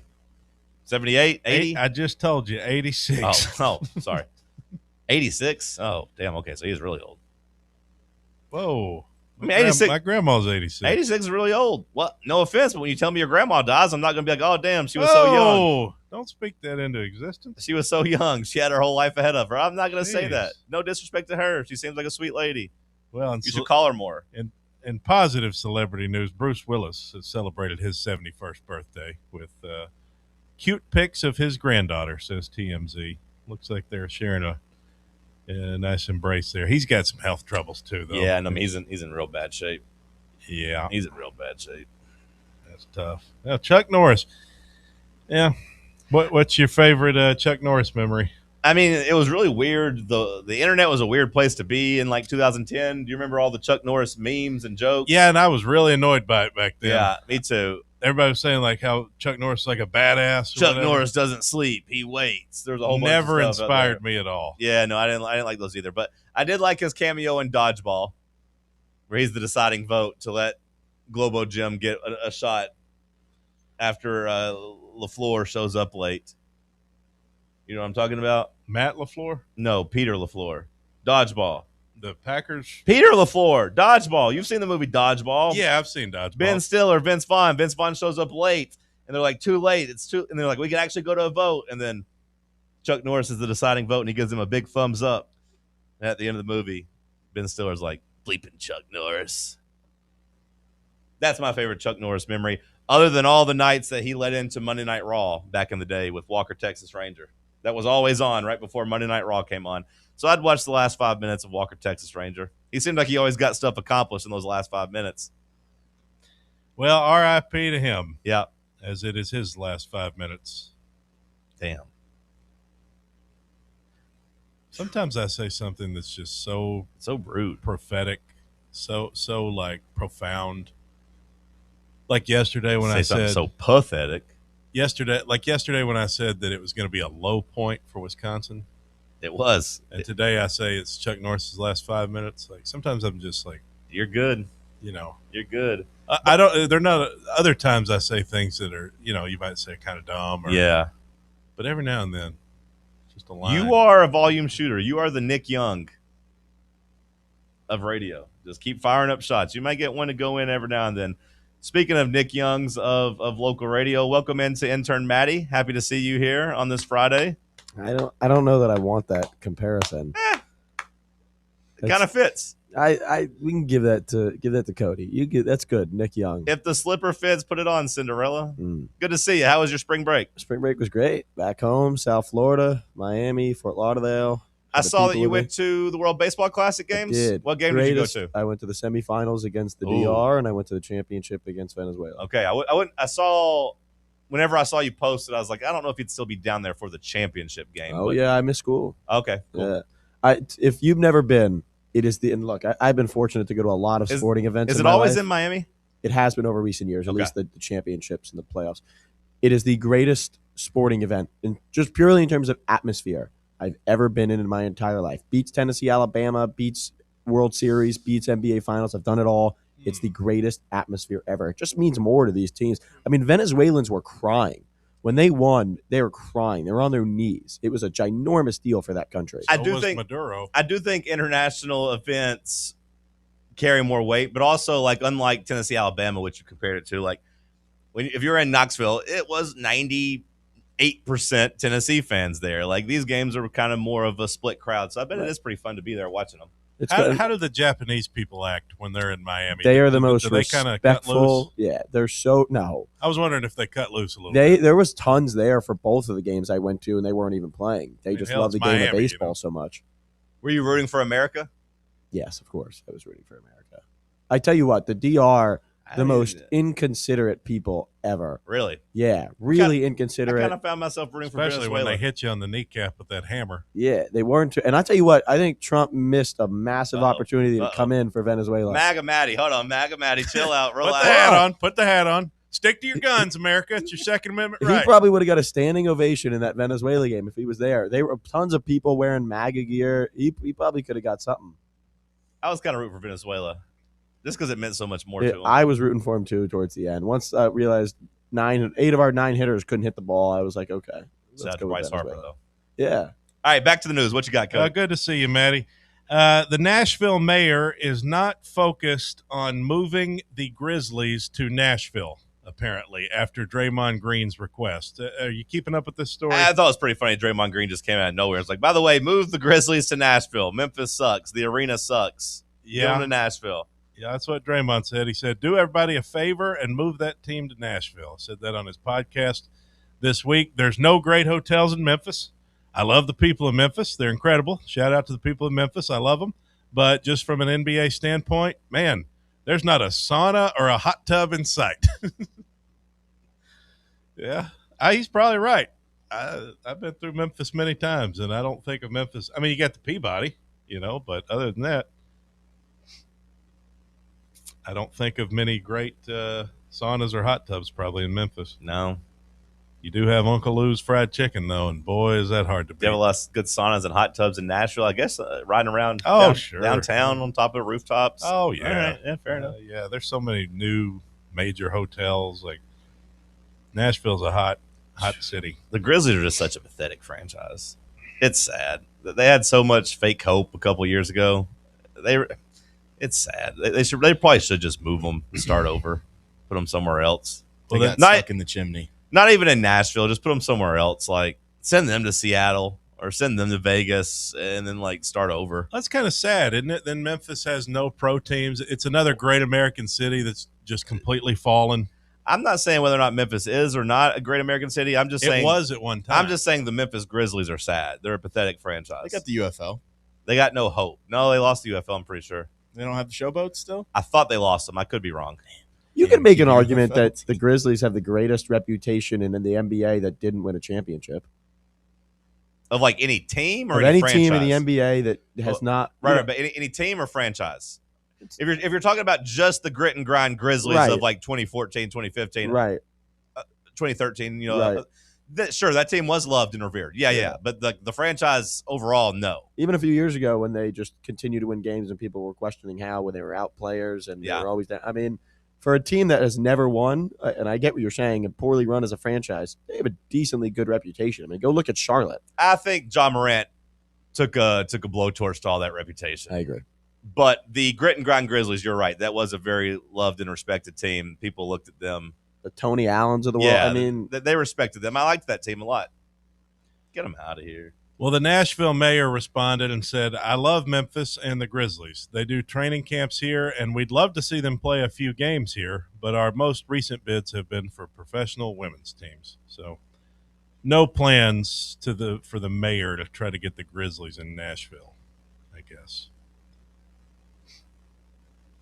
Well, did you see yesterday that the Vikings are bringing back Carson Wentz? Oh, I don't. Adding to their quarterback depth, they signed him to a one-year They must deal. really hate J.J. McCarthy. They might just get rid of him altogether. They might just say, you know what, we're trading you. You're out of here. Because we're not even giving him the backup spot. I assume Carson Wentz is coming in to stay as the backup. So, J.J. McCarthy's third string because they got Kyler Murray. Yeah, I don't imagine he'll be doing much at all there. We'll try to trade him to see if anybody will buy low on him. Hey, New York Jets, here's J.J. McCarthy for a 6th-round pick. Well, it was a storybook ending yesterday for Nebraska as they earned their first NCAA tournament win. Congrats to the Cornhuskers. I mean, that's pretty crazy to go all those years, over 100 years of playing basketball, and you never won one tournament game. I didn't really care about that until I saw that there was a clip of the last 20 seconds where they had the play-by-play guy. Who's been doing it. He's an old man who's been doing it for over 40 years. Oh, man. And him finally getting to see a tournament win, I thought that was kind of cool. He's had a tough time. Yeah, he's stuck with them and he gets to celebrate that. I thought that was nice. Again, here we are. There's a story that we need to discuss, a huge story, pop culture-wise, that you just won't give me. You give me all this dumb stuff all the time. In my defense, I had the Bachelor thing. Okay. Because I was listening to Mark and Kim We've got to talk about Afro Man. Mark and Kim this morning. I saw the Afro Man thing too, but it didn't intrigue me. The Afro Man thing is one of the more intriguing things in the country. Okay. Well, tell us about it. Sam, Maddie, are you familiar at all with Afro Man? Wait, is this the guy, Dakota guy? That happened yesterday? Coda? I saw Afro Dakota. Man. Children of Death Adult? No, it was like with The Bachelor. They're not airing it because. Oh, no, that was something else. Okay, then I have no clue. I saw this. Afro Man, Because I Got High, Colt 45. I assume that I Nancy watched him perform live last year at Kid Rock's festival down in wherever. Well, that a couple was. years ago in Ohio, these cops kicked in his door. They came into his house under false pretenses. They had the wrong place, and they harassed him. And he had like footage. He had the surveillance inside of his home, and he had footage of them like going through his stuff. He says stole $400 from him. There was one of the sheriff was really eyeing his lemon cake. He thought that he was going to try to steal his lemon cake and eat some of that. So they did that a couple years ago, and since then he has been on a warpath against them. He released a whole album against this police department. I bet they feel pretty famous. Well, no, they sued him for defamation because one of the songs was called Lemon Cake, which he shows the footage of this sheriff eyeing up his lemon cake and essentially spends 3 minutes calling him a fat ass, saying that he was going to put down the gun and pick up a knife and get him a slice. There's another one called Lick 'em Low Lisa, which is about one of the deputies and her proclivity for lesbian action. All right. And he has a 12-minute video of her where he depicts her as a lesbian and talks about all the women that she wants to have sex with. Sounds like you don't want to get on Afro Man's bad side. There's another guy, he had a song that just called him a dumb SOB. So like he's been on a rampage against them for years, and they tried to sue him for defamation. So they go to court, and he shows up wearing this American flag suit. I don't know if you saw this American flag suit he showed up wearing. This is what he showed up to court in this American flag suit. And they basically played the album out loud, and he was saying, hey, first of all, this is my First Amendment right, freedom of speech. Second of all, like, these cops illegally kicked in my door. All this stuff I've said about them is true and on the internet, and I've done nothing wrong, and they were trying to sue him. And over the last couple of days, it's played out, but he won in court. It's a big win for the freedom of speech. The video of the cop looking at the cake is hysterical. He has like his gun drawn, and then he kind of just takes a look down, and he's like, maybe this cake is good. Are you familiar with Lick 'em Low Lisa? Are you familiar with her? Did you see videos of her crying on the stand? I didn't see that. Well, this is the woman. There's two. He accused one of the officer's wife, basically saying that he had sex with her and that she's been cheating on the officer. The male officer was kind of on the stand sad about that, saying, I've been with her since middle school. And the lawyer's like, well, has she cheated on you? And he's like, I don't know. He's like, so you don't know? You can't prove that it didn't happen? And the cop has to basically admit that he doesn't know if his wife has cheated on him. And then there's a woman up there who, again, he is saying likes women. And there's a video of her crying as she has to try to defend herself. But when she talks, it catches you by surprise. Do you remember the movie? Like, she's got such a deep voice, and I feel so bad for her because she's like crying. She's basically like China, essentially, but she's like, I get harassed out in town now, and people just saying, lick 'em low, Lisa, saying I like women, accusing me of having a sex change. So like this has been like a war going on for 2 years, but the trials just happened this week, and it's been one of the crazier things I've seen. But he won the case. Afro Man won. Afro Man won. And I would say is going to have a career resurgence because of it, because he's been very viral on the internet this week. Resurgence? Hell, he's already on tour with Kid Rock and Leonard Skinner. Yeah, but I imagine he was pretty early in the bill. I imagine he wasn't one of the headliners. He was actually right before Leonard Skinner. Oh, really? Okay. Very, very interesting transition from Afro Man Because I Got High into Give Me 3 Steps. Fair enough. Very interesting. Well, that's a fun story. The NCAA is nixing the suspension for first targeting penalty in football. Yeah, so now it's no longer an automatic disqualification or an automatic suspension for the next game. Or an ejection, right? They're not doing the ejection anymore either, right? I thought it was just a half. Right, but like it used to be, if you got it in the second half, you had to miss the whole game. If you got it in the first half, you had to miss a half, is kind of what they did. Now they're saying that you don't have to miss. There's no punishment in the next game. Do you still get ejected in the current game, Sam? Do we know that? I haven't read into it, but I thought I read something that maybe it's like the first, like if you get called for targeting a first time, right, you don't get ejected, but I think second time. Like if that happened in a game, I think you would. Okay, first-time offenders will still be disqualified from the game. Just no carryover suspension. Okay. So if you get it in the game, you're ejected from that game, but you don't get punished the next week. See, there was always a carryover, or at least there could have been a carryover if after the second half. I think that rule was always a little bit too harsh. Yeah, second offense, third offense, you should be punished more if you're continuing to headhunt, but I'm fine without punishing guys and making them miss a half of the next game. I'm good with that. And then a couple of troubling headlines. The Florida State kicker Connor McEnany has been arrested on multiple charges, facing charges of battery on a law enforcement officer, resisting, violence, and trespassing. That's the Florida State kicker. What a mugshot, by the way. Yeah, Sebastian Janikowski would never. And then the body turned up from that Alabama student. They found him. They found him. Yeah, he was not alive. So that's that. Okay. At least there's closure, I guess, in that story. How long? Do you remember how long the search had been going on? I mean, it was just a few days. Like Okay. I don't know exactly how long. I didn't know if it had been going on for weeks or whatever. If it was maybe a week at most, right? Okay. They found his body in the water. Yeah. I feel like I started seeing stuff on like Monday or Tuesday. I guess the story's not over yet, though, right? Because they said we read yesterday they suspected foul play, so maybe they're still looking into that for like I guess I don't know what happened to him. Oh, it's definitely he was kidnapped of something. Like there's not. It seems similar to the story that happened in Nashville a couple years ago, right? Didn't that kid get kidnapped from the bar and end up in the river? He ended up in the river. I don't know if he was kidnapped from. Or like I thought he had got. Maybe I'm wrong. I believe I saw this kid kidnapped. I think there's a video of it too. I thought the Nashville guy just kind of wandered off, like he was drinking at the bars.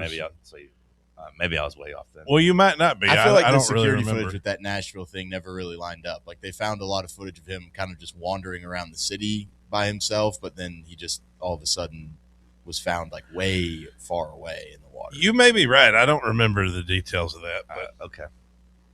Either way, that's what I was thinking of yesterday when you were telling me the story. I mean, just a kid getting by himself and ended up dead in the water. Clicked today. Okay. Well, I would say good batch of headlines, but that was a sad place to end. On to the commercials.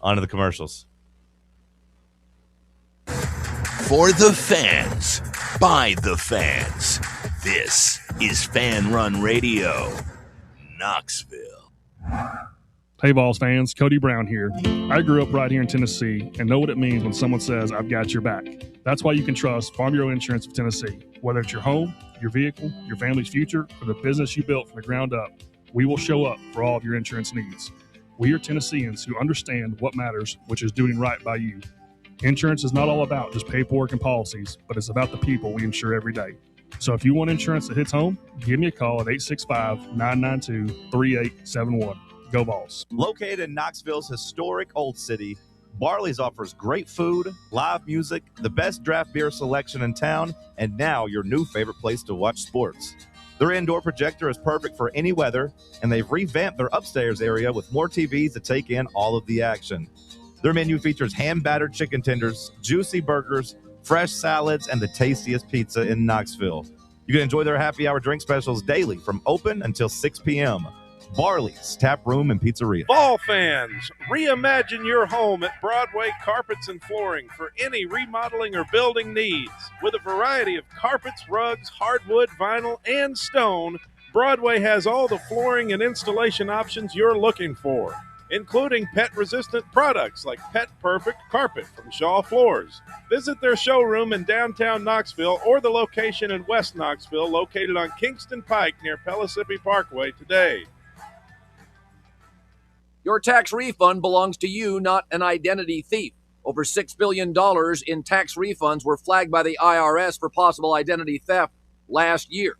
If you're in a bind this tax season, LifeLock can help. They monitor and alert you to identity threats you'd miss on your own, even if you're careful with your personal information. And if you do become a victim of tax-related identity fraud, LifeLock has U.S.-based restoration specialists ready to help solve your identity theft issue. Plus, all LifeLock plans are backed by the $1 Million Protection Package, meaning LifeLock will reimburse you up to the limits of your plan if you lose money due to identity theft. Let LifeLock help protect your financial info, so all you have to worry about is what you do with your tax refund. Go to LifeLock.com, save up to 25% off your first year. The promo code is HERD, promo code HERD, to save up to 25% off your first year. LifeLock.com. Identity theft protection starts here.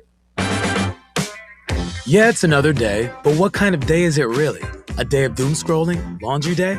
Nah, it's a White Claw day. Light and refreshing tasting, uniquely cold way filtered. There's an iconic flavor for everyone. So grab a pack, grab your friends. Make the most of each day with those who matter most. When you're together with White Claw, every day is a once-in-a-lifetime experience. You just gotta grab it. White Claw. Grab life by the claw. Please drink responsibly. Hard seltzer with flavors. White Claw Seltzer Works, Chicago, Illinois. It's Aiden Sidoti back with another Talk Sports update. The number 10 seed Lady Vols are back on the floor tonight in Fort Worth, taking on 7 seed NC State in the first round of the NCAA tournament, as tip-off is set for 8 p.m. Eastern on ESPN as Tennessee looks to punch its ticket to the round of 32. In men's tourney action, 11 seed Texas pulled off an opening round upset, knocking off 6 seed BYU 79-71 despite a massive 35-point performance from freshman AJ Devanza in the loss for the Cougars. Hey, John and Cody, do the Lady Vols make it out of the first round tonight? Back to you guys.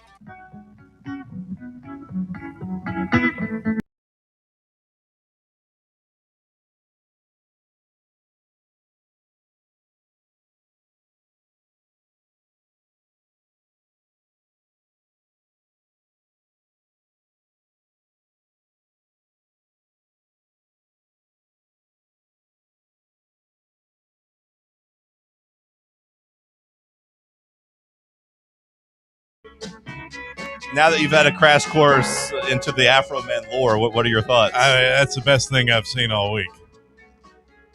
I mean, the guy's a legend. Yeah. I think I agree. I think most people agree. I saw memes going around now of like, what they want you to think a Patriot looks like, and it's like, the ice and the people like in their military stuff, and it's like what a Patriot actually looks like, and it's him in his man. American flag suit in court fighting for the fighting for the Constitution. Yeah, those songs are catchy. I know they are. Lick 'em Low Lisa is one of my favorites. I think that might be my favorite so far that I've heard. How about that voice though? When you actually hear her talk, I thought that was a man. That's pretty rough. I kind of think that she might have grounds for defamation, but I don't know. I mean, Matt, I would have guessed that was a man. Maddie, we haven't gotten your take on the NCAA tournament so far. My bracket's doing well. My bracket's doing well. Better than yours, so that's always good. Cody's on a heater. Okay, that's right. But my basketball bracket, expert, complete. Like I make 25 brackets every year. I sit down and I do it. I'm crazy. And did you know you have to make 25 brackets to win the prize, or you just make 25 brackets? I just make 25 brackets. Okay, yeah, that's crazy. Yeah, that's lunacy behavior. Yeah. So I make 25 brackets, and all 25. There's very few games where 25. I kept the same outcome the same. So you can be happy no matter what? Correct. All 25 brackets busted on Wisconsin High Point. All of them. So that was a rough part of my day, but it's worked out. Everything else has gone almost according to plan. Listen to him come on here celebrating and being one pick ahead of me after one day. Yeah, look at the max score. But also, I think we've seen the number one team struggle in day one. The max score, 1880 to 1870. That's one game. That's 10 points from yesterday. Yeah, that's the same. That means it's impossible for you to win right now against me. That's what it's saying. No, that's not what it means. Pretty much. Because if Miami if I win out and you beats win out, Arizona, impossible. Well, it's impossible for us both to win out. I've seen crazier things. We have different things. We have different brackets. There's no way we can both win out because you've picked Arizona. I've picked Michigan. Well, you saw how that's going to end. Michigan's really not playing their best basketball right now. Your team hasn't even won a tournament game yet. All right, Arizona hasn't even won a tournament game yet. No, so don't talk to me until they Go at least watch win. them today. Let me ask you something. I'm just because I'm curious. Let's hear it. About this year's tournament. By the way, do we say tournament or tournament? Tournament. I'm a tournament guy. Thank God. I usually say tournament. Tournament. Yeah. It's tournament. tournament. These East Coast guys, yeah, the tournament. We're watching the tournament. Why does it seem like this year is the first year in a while where Got picked you're BYU yesterday. You're just bound and to USF. Yeah, that's true. Well, USF was a good pick. It's You're a terrible just pick. bound to have no higher than 2 seeds in the Final Four. It just doesn't seem like there's any teams this year that really can beat the top 8 teams in this bracket. Don't be surprised, Maddie, if the Arkansas Razorbacks don't make a run. Look, I like Cuff too, but I mean, it just doesn't seem like Who? there's any Cuff. He just forgot the A. He dropped the A. I just don't think there's enough out there that can beat these top 8 teams. I don't know. Okay, so do we still feel that way after yesterday? Because, like, to me, Duke, it looks like they could very easily get beat by somebody. Like, if you tell me Louisville and Duke play in the semifinals, like, Louisville would have a chance to play them after just the way it looked yesterday. Hell, St. Louis might have something for Michigan next round. So, like, I don't think either of the 1 seeds that played yesterday looked super impressive. Now, it's the first game. That doesn't always carry over. Those teams could come back out and Duke, in their case, get healthy and start rolling. And Michigan, St. Louis is going to have their attention because they can't come in and sleepwalk against St. Louis after St. Louis just won by 25 points and scored 100. That's my sleeper team. So if Michigan doesn't come out focused and actually just kind of put belt to ass on St. Louis, I'd be a little disappointed. I like Illinois as a 3. I like Michigan State as a 3. I don't like Gonzaga as a 3. Who's the other 3? People love Texas Tech. They're a 3. Virginia. You're talking about Virginia? Texas Virginia. 5. Yeah, I don't like Virginia. Virginia, Illinois, Gonzaga, and Michigan State are your 3 seeds. I don't like Virginia or Gonzaga, but I do like Illinois and Michigan State. Yeah, Michigan State looked pretty good. Do you feel more confident or less confident about your guarantee that Michigan State won't beat Louisville or won't lose to Louisville? Excuse me. They won't lose to Louisville. No. You feel better about that guarantee? Yeah. Okay. Yeah, they're going to win. Okay. It's a good run for Louisville. I don't know. It's an indictment on the seeds higher than 2 that I just don't think there is enough talent out there to beat what I think is probably, without a doubt, they got it right, the best 8 teams in college basketball. So are you all chalk? Am I all what? Are you all chalk? 1s and 2s? Yeah. He's got Duke over UConn, Arizona over Gonzaga. That's a 3. Yeah. He's got Michigan over Texas Tech. My final He's not all chalk. He's got Tennessee over Kentucky. I do have Tennessee over Kentucky. Well, which bracket are you looking at? Matt's pick. The right? one that's in the one Okay. that's in Yeah, the fan run. That's pool. the correct one. It's Duke, Houston, Arizona, Michigan is my final 4. Yeah, but like for the Elite Eight, he's got Tennessee beating Kentucky. So I mean, I won't say he's all chalk. I also think that side of the bracket. By the way, I think Tennessee could lose today, nor should it surprise anybody. But that's another story. I personally would be shocked if they lose today. Interesting. Shocked. It's my jaw is going to be on the floor. I don't know why it would. You've seen them all year. It's the most inconsistent team in probably Power 4 that's at least been, relevantly inside of the AP poll. All of that is completely fine, but the one thing they do good is be physical and dominate inside, and this Miami team has nobody inside. So, like, they haven't played anyone all year. If you had told me it was SMU and SMU's guards had a big day and beat Tennessee, I'd be less shocked, but, like, I would be absolutely floored if Tennessee loses to Miami of Ohio. It's not really a position that Rick Barnes has really faltered at Tennessee. Like, he hasn't really had any round 1 losses that matter. The Oregon State one in 2021 was gross, but like that team wasn't going anywhere. And Oregon State was actually a pretty good power team at the end of the year. They'd won the Pac-12 conference and started playing pretty good. I don't view Miami of Ohio that way, and I don't view this Tennessee team as poorly as I viewed the 2021 Tennessee team. Every other time Rick Barnes has taken care of business, there's been a little sweat here and there in the first round, but we've always won. We've always taken care of business. Would you have rathered Miami, Ohio over SMU? I would much rather play Miami of Ohio versus SMU. That's what I'd say. Is how I feel. Just because I think that our team, our matchup, we're not going to lose to a physically inferior team to this level. Now they could come out and shoot 50% from 3, and I could look dumb, but I think JP Estrella should score 25 points tonight. Is kind of how I feel. The Midwest side of the bracket is incredibly both soft and easy. It's an easy path. I mean, compared to the other 3, it's not even close. I mean, Tennessee, if they can play their best basketball of the year and get on a run, they have a legitimate chance to get to Kentucky, assuming Kentucky can get there and possibly get to the Elite Eight. I mean, it's not out of the question. Highest and largest gap between their ceiling and floor in college basketball. I'm certainly not assuming Kentucky can get there. I think they're out today, and if not today, they're definitely losing to Iowa State. I don't disagree with Maddie's take that the gap is very big. We talked about that. Metrically, the 1s, 2s, 3s, and 4s are all, far and away ahead of their competition.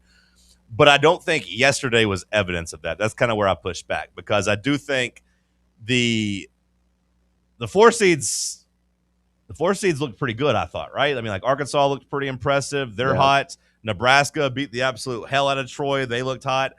Vanderbilt struggled in the first half, but I thought they got together and played pretty good as a 5 seed. So and Illinois as a 3 seed and Michigan State as a 3 seed. I thought all those teams looked pretty good. Illinois and Michigan State and Arkansas, to me, all look like teams that can be in the Elite Eight and maybe even beyond. Like, of the highest seeds, I would say the 1 seeds, Michigan and Duke, maybe struggled more than any of the other seeds. Yep. Yeah, and maybe Michigan was just playing with their food a little bit. Yeah. I think Duke was in a real battle. No, Duke was fighting for their life. That was a tie game with like 5 minutes left, 4 minutes left. That could have gone sideways. Michigan ended up winning by 21. So, they weren't coming down to the wire. But it was tricky at least the first 10, 12 minutes. Yeah. Our side of the bracket, Texas Tech and Alabama. Alabama 4, Texas Tech 5. If they don't worry you, which they shouldn't, that leaves you with Virginia at 3. And I've never been sold on Virginia all year. Well, that's why I said earlier this week, Maddie, I thought Michigan has the best path Without a doubt. by It's far the easiest of the 1 seeds. It's the easiest. Our side of the bracket is incredibly easy in comparison to the other 3. I do have Iowa State beating them, but I don't think that I don't think Michigan's really tested until the Elite Eight, though. Just doesn't seem like there's enough competition out there on the Midwest side to at least make you sweat as you get down the stretch. And I do want to say one thing. I think, Cody, Sam, I think maybe you too. I feel like you both have given Iowa State a little too much credit. I think they're a really good team, but I don't think they're the elite tier as these other teams. I think as a 2 seed, maybe you could say they're worthy of being there. They were 18-7 against quad 1 and quad 2. But they did lose by 9 to Cincinnati. They did get blown out by Kansas. They did, lose those 2 games and lose to TCU. They scored 55 points against a TCU team that I don't think is great. So I do think Tennessee would have a chance against them. Cody, you've almost written them off as having no chance against them. Trust me, I've second guessed picking them to the Final Four over Michigan. I have really second guessed it, but I just I felt like I needed to make a move at the Elite Eight. And just to be fair, you could go through Tennessee's resume and find stinkers too. I'm not saying the opposite. I'm just saying, to me, Iowa State and Tennessee is a game that Iowa State would be favored in. It's a game Iowa State should win. But I 100% think if Tennessee gets there, it's a game that Tennessee can win. Of the 2 seeds, they scare you the least, you'd say, when you look at Purdue, you look at UConn, and then you look at who's the other one? Houston. No, because I won't say that about Iowa State, because I think all the 2 seeds, like them, have their warts. We beat Houston straight up head to head. So, would I feel confident in doing it again? No, probably not. We obviously don't want any part of Purdue. And but Purdue's laid some eggs, so I wouldn't be terrified of playing Purdue, but I just think Braden Smith would cook our ass. UConn, I won't pretend like I've watched enough UConn to really have a formulated opinion about them. I've just seen them struggle or at least be in some dogfights with some pretty mid to bad Big East teams. Everything you're saying positively about Tennessee, I agree with, because I know at our best we can play with any of those teams. I'm just not real confident we'll be at our best. And I do want to say, I picked Iowa State in my bracket. I'm not going to pick Tennessee to beat Iowa State unless Tennessee really shows me something over the next 2 games. Now, if Jacoby Gillespie comes out and he shoots, 50% from 3, and Rick Barnes is tinkered with the lineup a little bit, and we're going a little bit more small and athletic and less of the double bigs, and Nate Ametz looks the part and is balling, and we beat the hell out of Miami of Ohio, and then turn around and beat the hell out of Virginia, I might have a different opinion next week about Tennessee, Iowa State, possibly. But I'm just saying right now, I agree with you and Sam saying Iowa State's going to beat Tennessee. I just feel like, Cody, you've treated them a little bit more like the boogeyman than I'm comfortable doing. Yeah, I mean, I agree with you on that. You both have picked Santa Clara over Kentucky. Why? Because Kentucky sucks. Kentucky sucks, and I'm a damn Vol. The one of the metrics, I think it was Bart Torvik said that Santa Clara should be favored, said they were a better team, and I just kind of sided with that. I do think Kentucky should win the game in terms of talent and all that, but I do think, Maddie, that if I look at that game and it's close, I've seen Kentucky melt under pressure of just being Kentucky. They've got a lot of scars in the tournament over the last 5 or 6 years. Now, I know last year Mark Pope survived and he got to where the level they were supposed to get to, the Sweet 16, but I just don't trust that team. They're not very reliable defensively, and they go on offensive droughts too. They've played really well over the last 4 games, despite losing to Florida twice. They gave Florida 2 good fights. Hold on. You can't say they played really good They beat Florida, they beat Missouri, they beat LSU. They were in a dogfight. That LSU game was tied with 2 minutes left or they something. Won 78-72. But those Florida games were incredibly important. Down the stretch, they kind of lost it in the last 2-3 minutes, but they played incredibly well for 37 minutes. See, I disagree about the Florida game. I thought they played really good for about 5 minutes because otherwise they were down 15 points most of the game, then made a run to make it close. Now, they almost stole it from them. You're talking about the first one or the second one? I'm talking about the second one in the SEC tournament. Yeah. They stormed back. They tried to steal it. Aberdeen hit some threes, but Florida was in control for most of that game. But I will say Kentucky and Mark Pope, he showed that he wasn't Calipari last year in the sense that they actually got to the tournament, won some games, and Kentucky wasn't really doing that under Coach Cal towards the end. But if you just extend back one game before the Florida, they lost by 11 at A&M, and that to me was kind of an underwhelming performance by them. I didn't think the LSU performance was very good.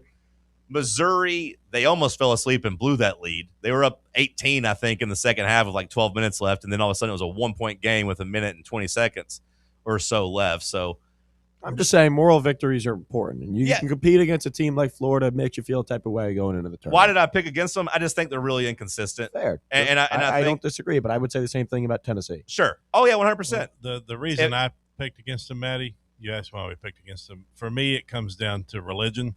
And a saint ranks above a pope.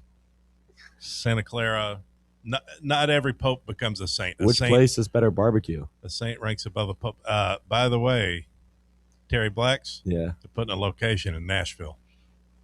Me and you are going. Yeah, we'll go. We will definitely be there. And you're right about Tennessee being inconsistent, Maddie. And if Tennessee had a tougher round one opponent, I wouldn't have as much confidence. I just think that they drew the worst team in the field. But you have them beating Virginia.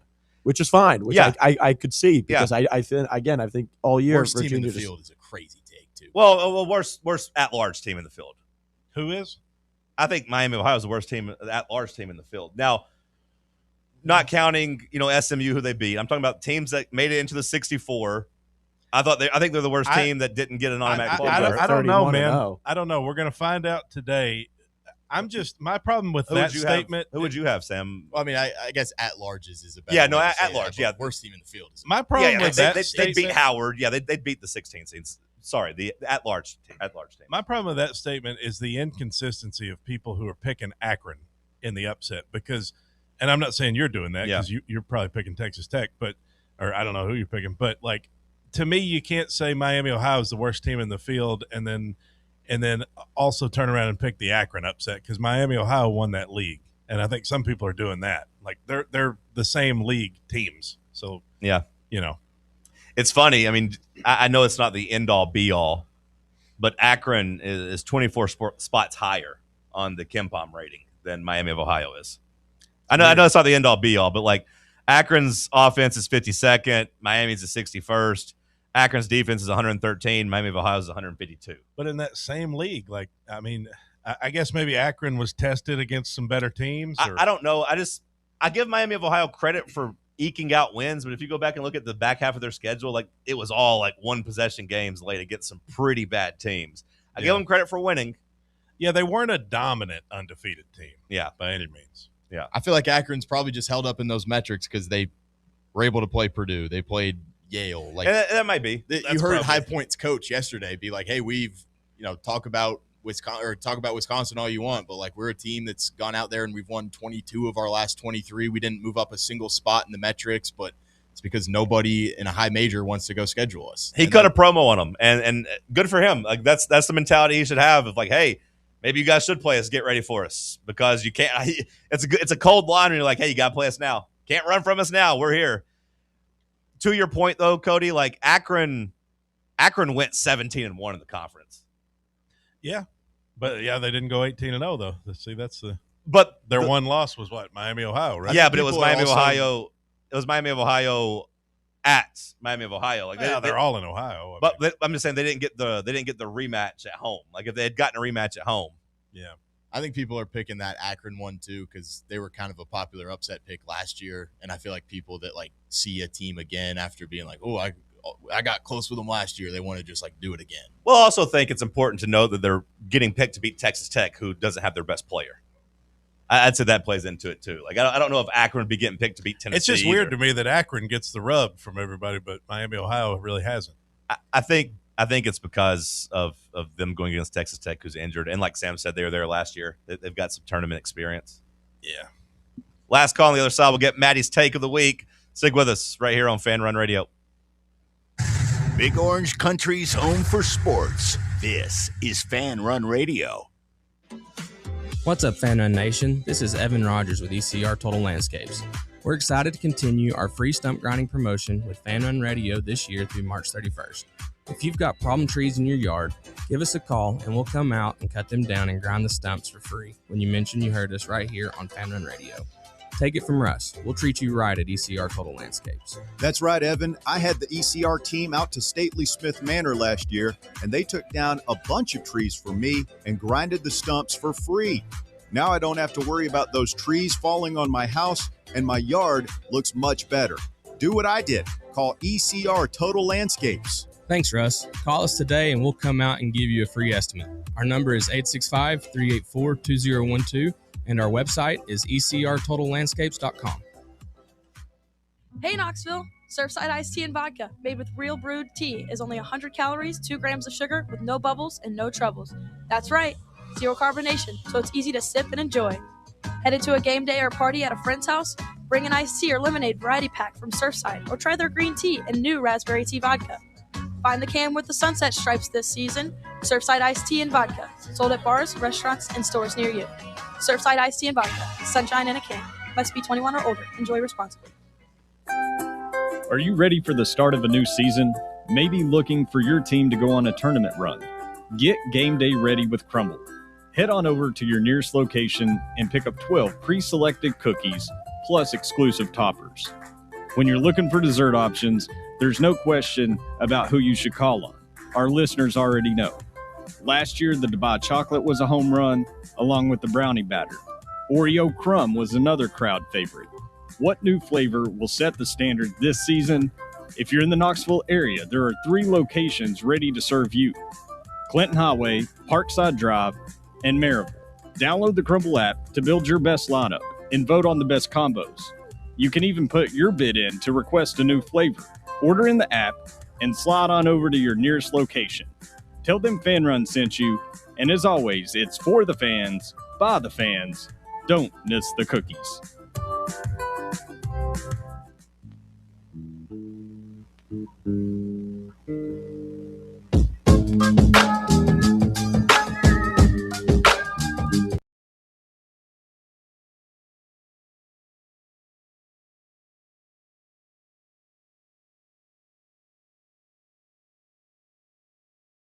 On the program. All right, Maddie, let's get your take of the week. Let's see what you've been cooking up.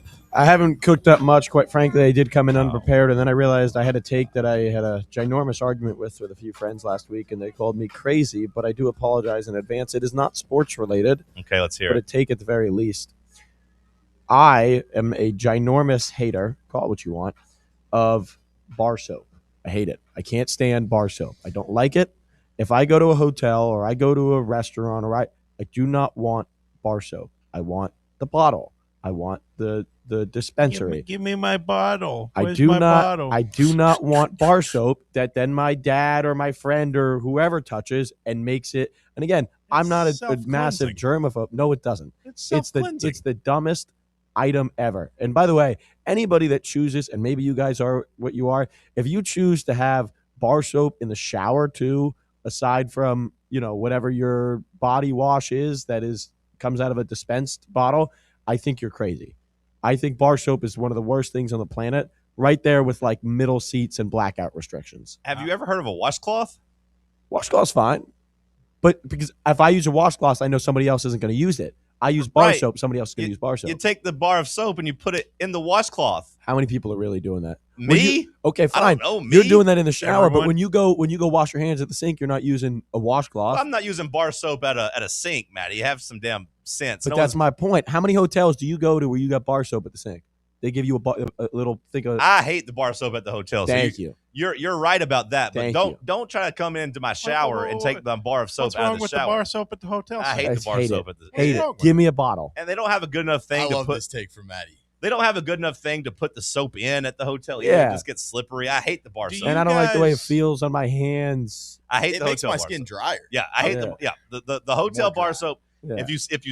If you take this take, Maddie, and you just make it about that, Well, that's what it started with. I'm on board. But you came into my shower and you said that if I have body wash and a bar of soap in my shower, that I'm a what do No. you call me? He what A into your lunatic? shower? He came in my shower and tried to take the soap out of my hand All right. as I'm naked. Were you in there lathering too? myself up Listen, with it? everybody's got to slow down. Okay. If you have a washcloth, I'm good with it. You're normal. Of That's course, I okay. have a washcloth. Fine. Who Do the you hell know is using a bar of soap without exactly? a washcloth? There are people in this world, those of which are listening to this show, that I've used a bar of soap thank you, without a washcloth. 100%. Like he's got the biggest, junk of soap. What's it called, Mr. Squash? He's got that big. He's got that big bar of soap. He's rubbing He's it not fake. down You like think it's he's another fancy enough? Tuesday. You think he's Keep fancy? thinking about it, Maddie. You think keep he's picturing it. You think you he's- like what you're seeing? You think he's fancy enough for Mr. Squash? He's got Dove or one of- Irish Spring. Irish He Spring. saw the Irish Spring. Sydney Irish Spring Sweeney guys. ad and was like, "That's my bar of I've been soap." an Irish Spring man Same. for 15 years. Same. That original green bar. Now I don't like all that added you don't use a aloe vera washcloth. and all that. Yeah, I use a washcloth. He don't but use a washcloth. You don't use a I washcloth. do, That's why but there's not- all kinds of hairs on it. I Once use you're the done washcloth. with it, Every single time I use the washcloth. No, I use a washcloth. I'm just saying not always. Like sometimes I'll just use the bar. He's a 50-50 guy at best. But, okay, Yeah. so let me ask you something, Cody. If you use it without the washcloth, and then somebody else uses it, are you going to use Ain't it nobody again? else going to use it. See, it sounds to me like your problem is that you got somebody else using your shower. No, I got plenty of people using my shower, but that's not the point. Hold on, How Matty. many people using your shower, Maddie? Are they different people every night? Of the male or the female variety. Either one, whatever you Because prefer. the female variety, I don't mind, but yeah, sometimes I have a friend stays over. I got to change out the bars of soap after. Now here's the key, Matty. Your friends shouldn't be using your bar. That's soap. my point. Here's the key. Let me pass a little game along to you. Game. Yeah. If you're gonna use the bar soap and you're in a communal bathroom, and when I say Oh, communal, I don't- just mean like you oof. might be sharing it with somebody. Somebody Listen, might be using I it. was in the dorms. You can't go with the face first. No. You- Hold on. Get Who all the puts get all the bad germs off on your chest, Matty. who puts a bar of soap on their face? Not all of us are bougie It's like a you. self-cleansing vessel. I wash my face No, with it's bar not. soap. It is. You take it and you wipe it on places on your body that you don't really mind. So get all your friends' germs off on your chest. That's okay if your friends' germs on your chest. Yeah, your friend's That's pubic fine. hair should start on your chest. All right, Go call with me your- a germaphobe. Yeah, Fine. go with your chest first and get it off before you go to your Let face. me ask you two a question. As I didn't know this as take was body, gonna be that as big of a body deal. wash guys. Sam, Yeah. you're a body wash guy. I'm a body wash guy, yeah. Do you guys not ever get that oily feeling from the No. body wash that's No. like it's hard for the water to get it off? Never. And maybe that's just a soft water problem. But I find that a lot of body washes I've used give you kind of an oily feeling. Sounds And I like don't- you got to fix your water I'm like a pressure. double pass through guy, like one with the soap, you then wash off, and then you just do another pass through kind of with just water. See, it's funny to Okay. me that Maddie thought the bar of soap on the face was so gross because I think body wash on the face is gross. I don't like body wash on the face. I don't. I use when I get my method is usually I go with soap, bar of soap on a washcloth, my forehead, my face, my arms, my shoulders, and then I go kind of with a pump of the body wash once I'm out for like my legs Can and you my do feet. that motion again? And then I put that on the Go with a washcloth, pump. and I go with like my legs and my feet. And What do then you my do? Are butt. you going bar of soap for like pits? Or are you going body wash for that? Pits are the last thing I wash with the. You're a hybrid. You're in there with both. I kind of am because I don't want to. Sometimes Are you a straight bar of soap guy? Yeah. Sometimes it's how I was My raised. point. It's just very Wait, hard. what does your lady friend use? She's got body wash, and I usually Okay. And you guys wouldn't share a bar of soap, She- would you? No, I mean we would. Yeah, she uses a loofah though. Like she'll put the body wash on on the back. You ever sniff the loofah? And then sometimes she'll like wash my back with the loofah, and that feels nice. It's a little exfoliation, but I hate loofah. I don't want to be a hybrid guy, but like I can never get enough soap with the bar of soap to make it all the way through. So I do typically have to go back and get a little bit more. So it's easier just to go to the body wash at that point once you're all lathered up, because if not, you'll be dropping the soap all over the place. And it turns into a whole other thing. We've started an argument in the chat. Where does this hot take rank amongst my all-time hot takes? Clearly, I didn't know this was going to be. I don't have a running list. I don't think about you enough, Maddie, to have a running list of all your takes. I think about you all the time. Much higher than the Zay Flowers top 10. Yeah, your Zay Flowers one sucked. Your Jalen Carey one sucked. This one, your sandwich one was pretty good. This one, I take accountability. The Zay Flowers one, he let me down. It was a bad year. I stand by Jalen Carey. I'm a bar of soap guy. I am a bar of soap guy. You're but I a also don't have the lunatic. best. I also don't have the best skin. If you come rub my forehead, it doesn't feel good. I need to lotion up. What do you use? What shampoo do you use? I do actually use shampoo, just for the record, just because I like washing my hair. This guy. Conditioner? He sits in that chair. He's mean to me. Bubba sits in it. He's mean to you. Something about that chair. After all we do for these damn kids. See you at Barley's. We'll be out there. The playbook, 1 o'clock. In the meantime, Tony Basilio coming over your airwaves.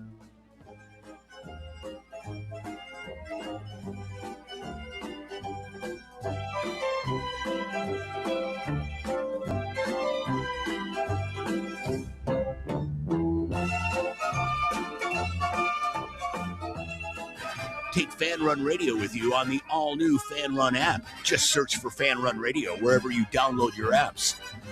A brand built in Tennessee and born from the love of the game. Inward Half revolutionizes golfing comfort. Crafted by a former pro and dedicated enthusiast just like you, our luxury performance wear guarantees you stay cool and comfortable through every swing and every day. We're not just a brand. We've set out to create a lifestyle for those who understand that impeccable style and premium performance are a hole-in-one. Enjoy the walk-in with Inward Half. Hey, Vols fans, Cody Brown here. I grew up right here in Tennessee and know what it means when someone says, I've got your back. That's why you can trust Farm Bureau Insurance of Tennessee. Whether it's your home, your vehicle, your family's future, or the business you built from the ground up, we will show up for all.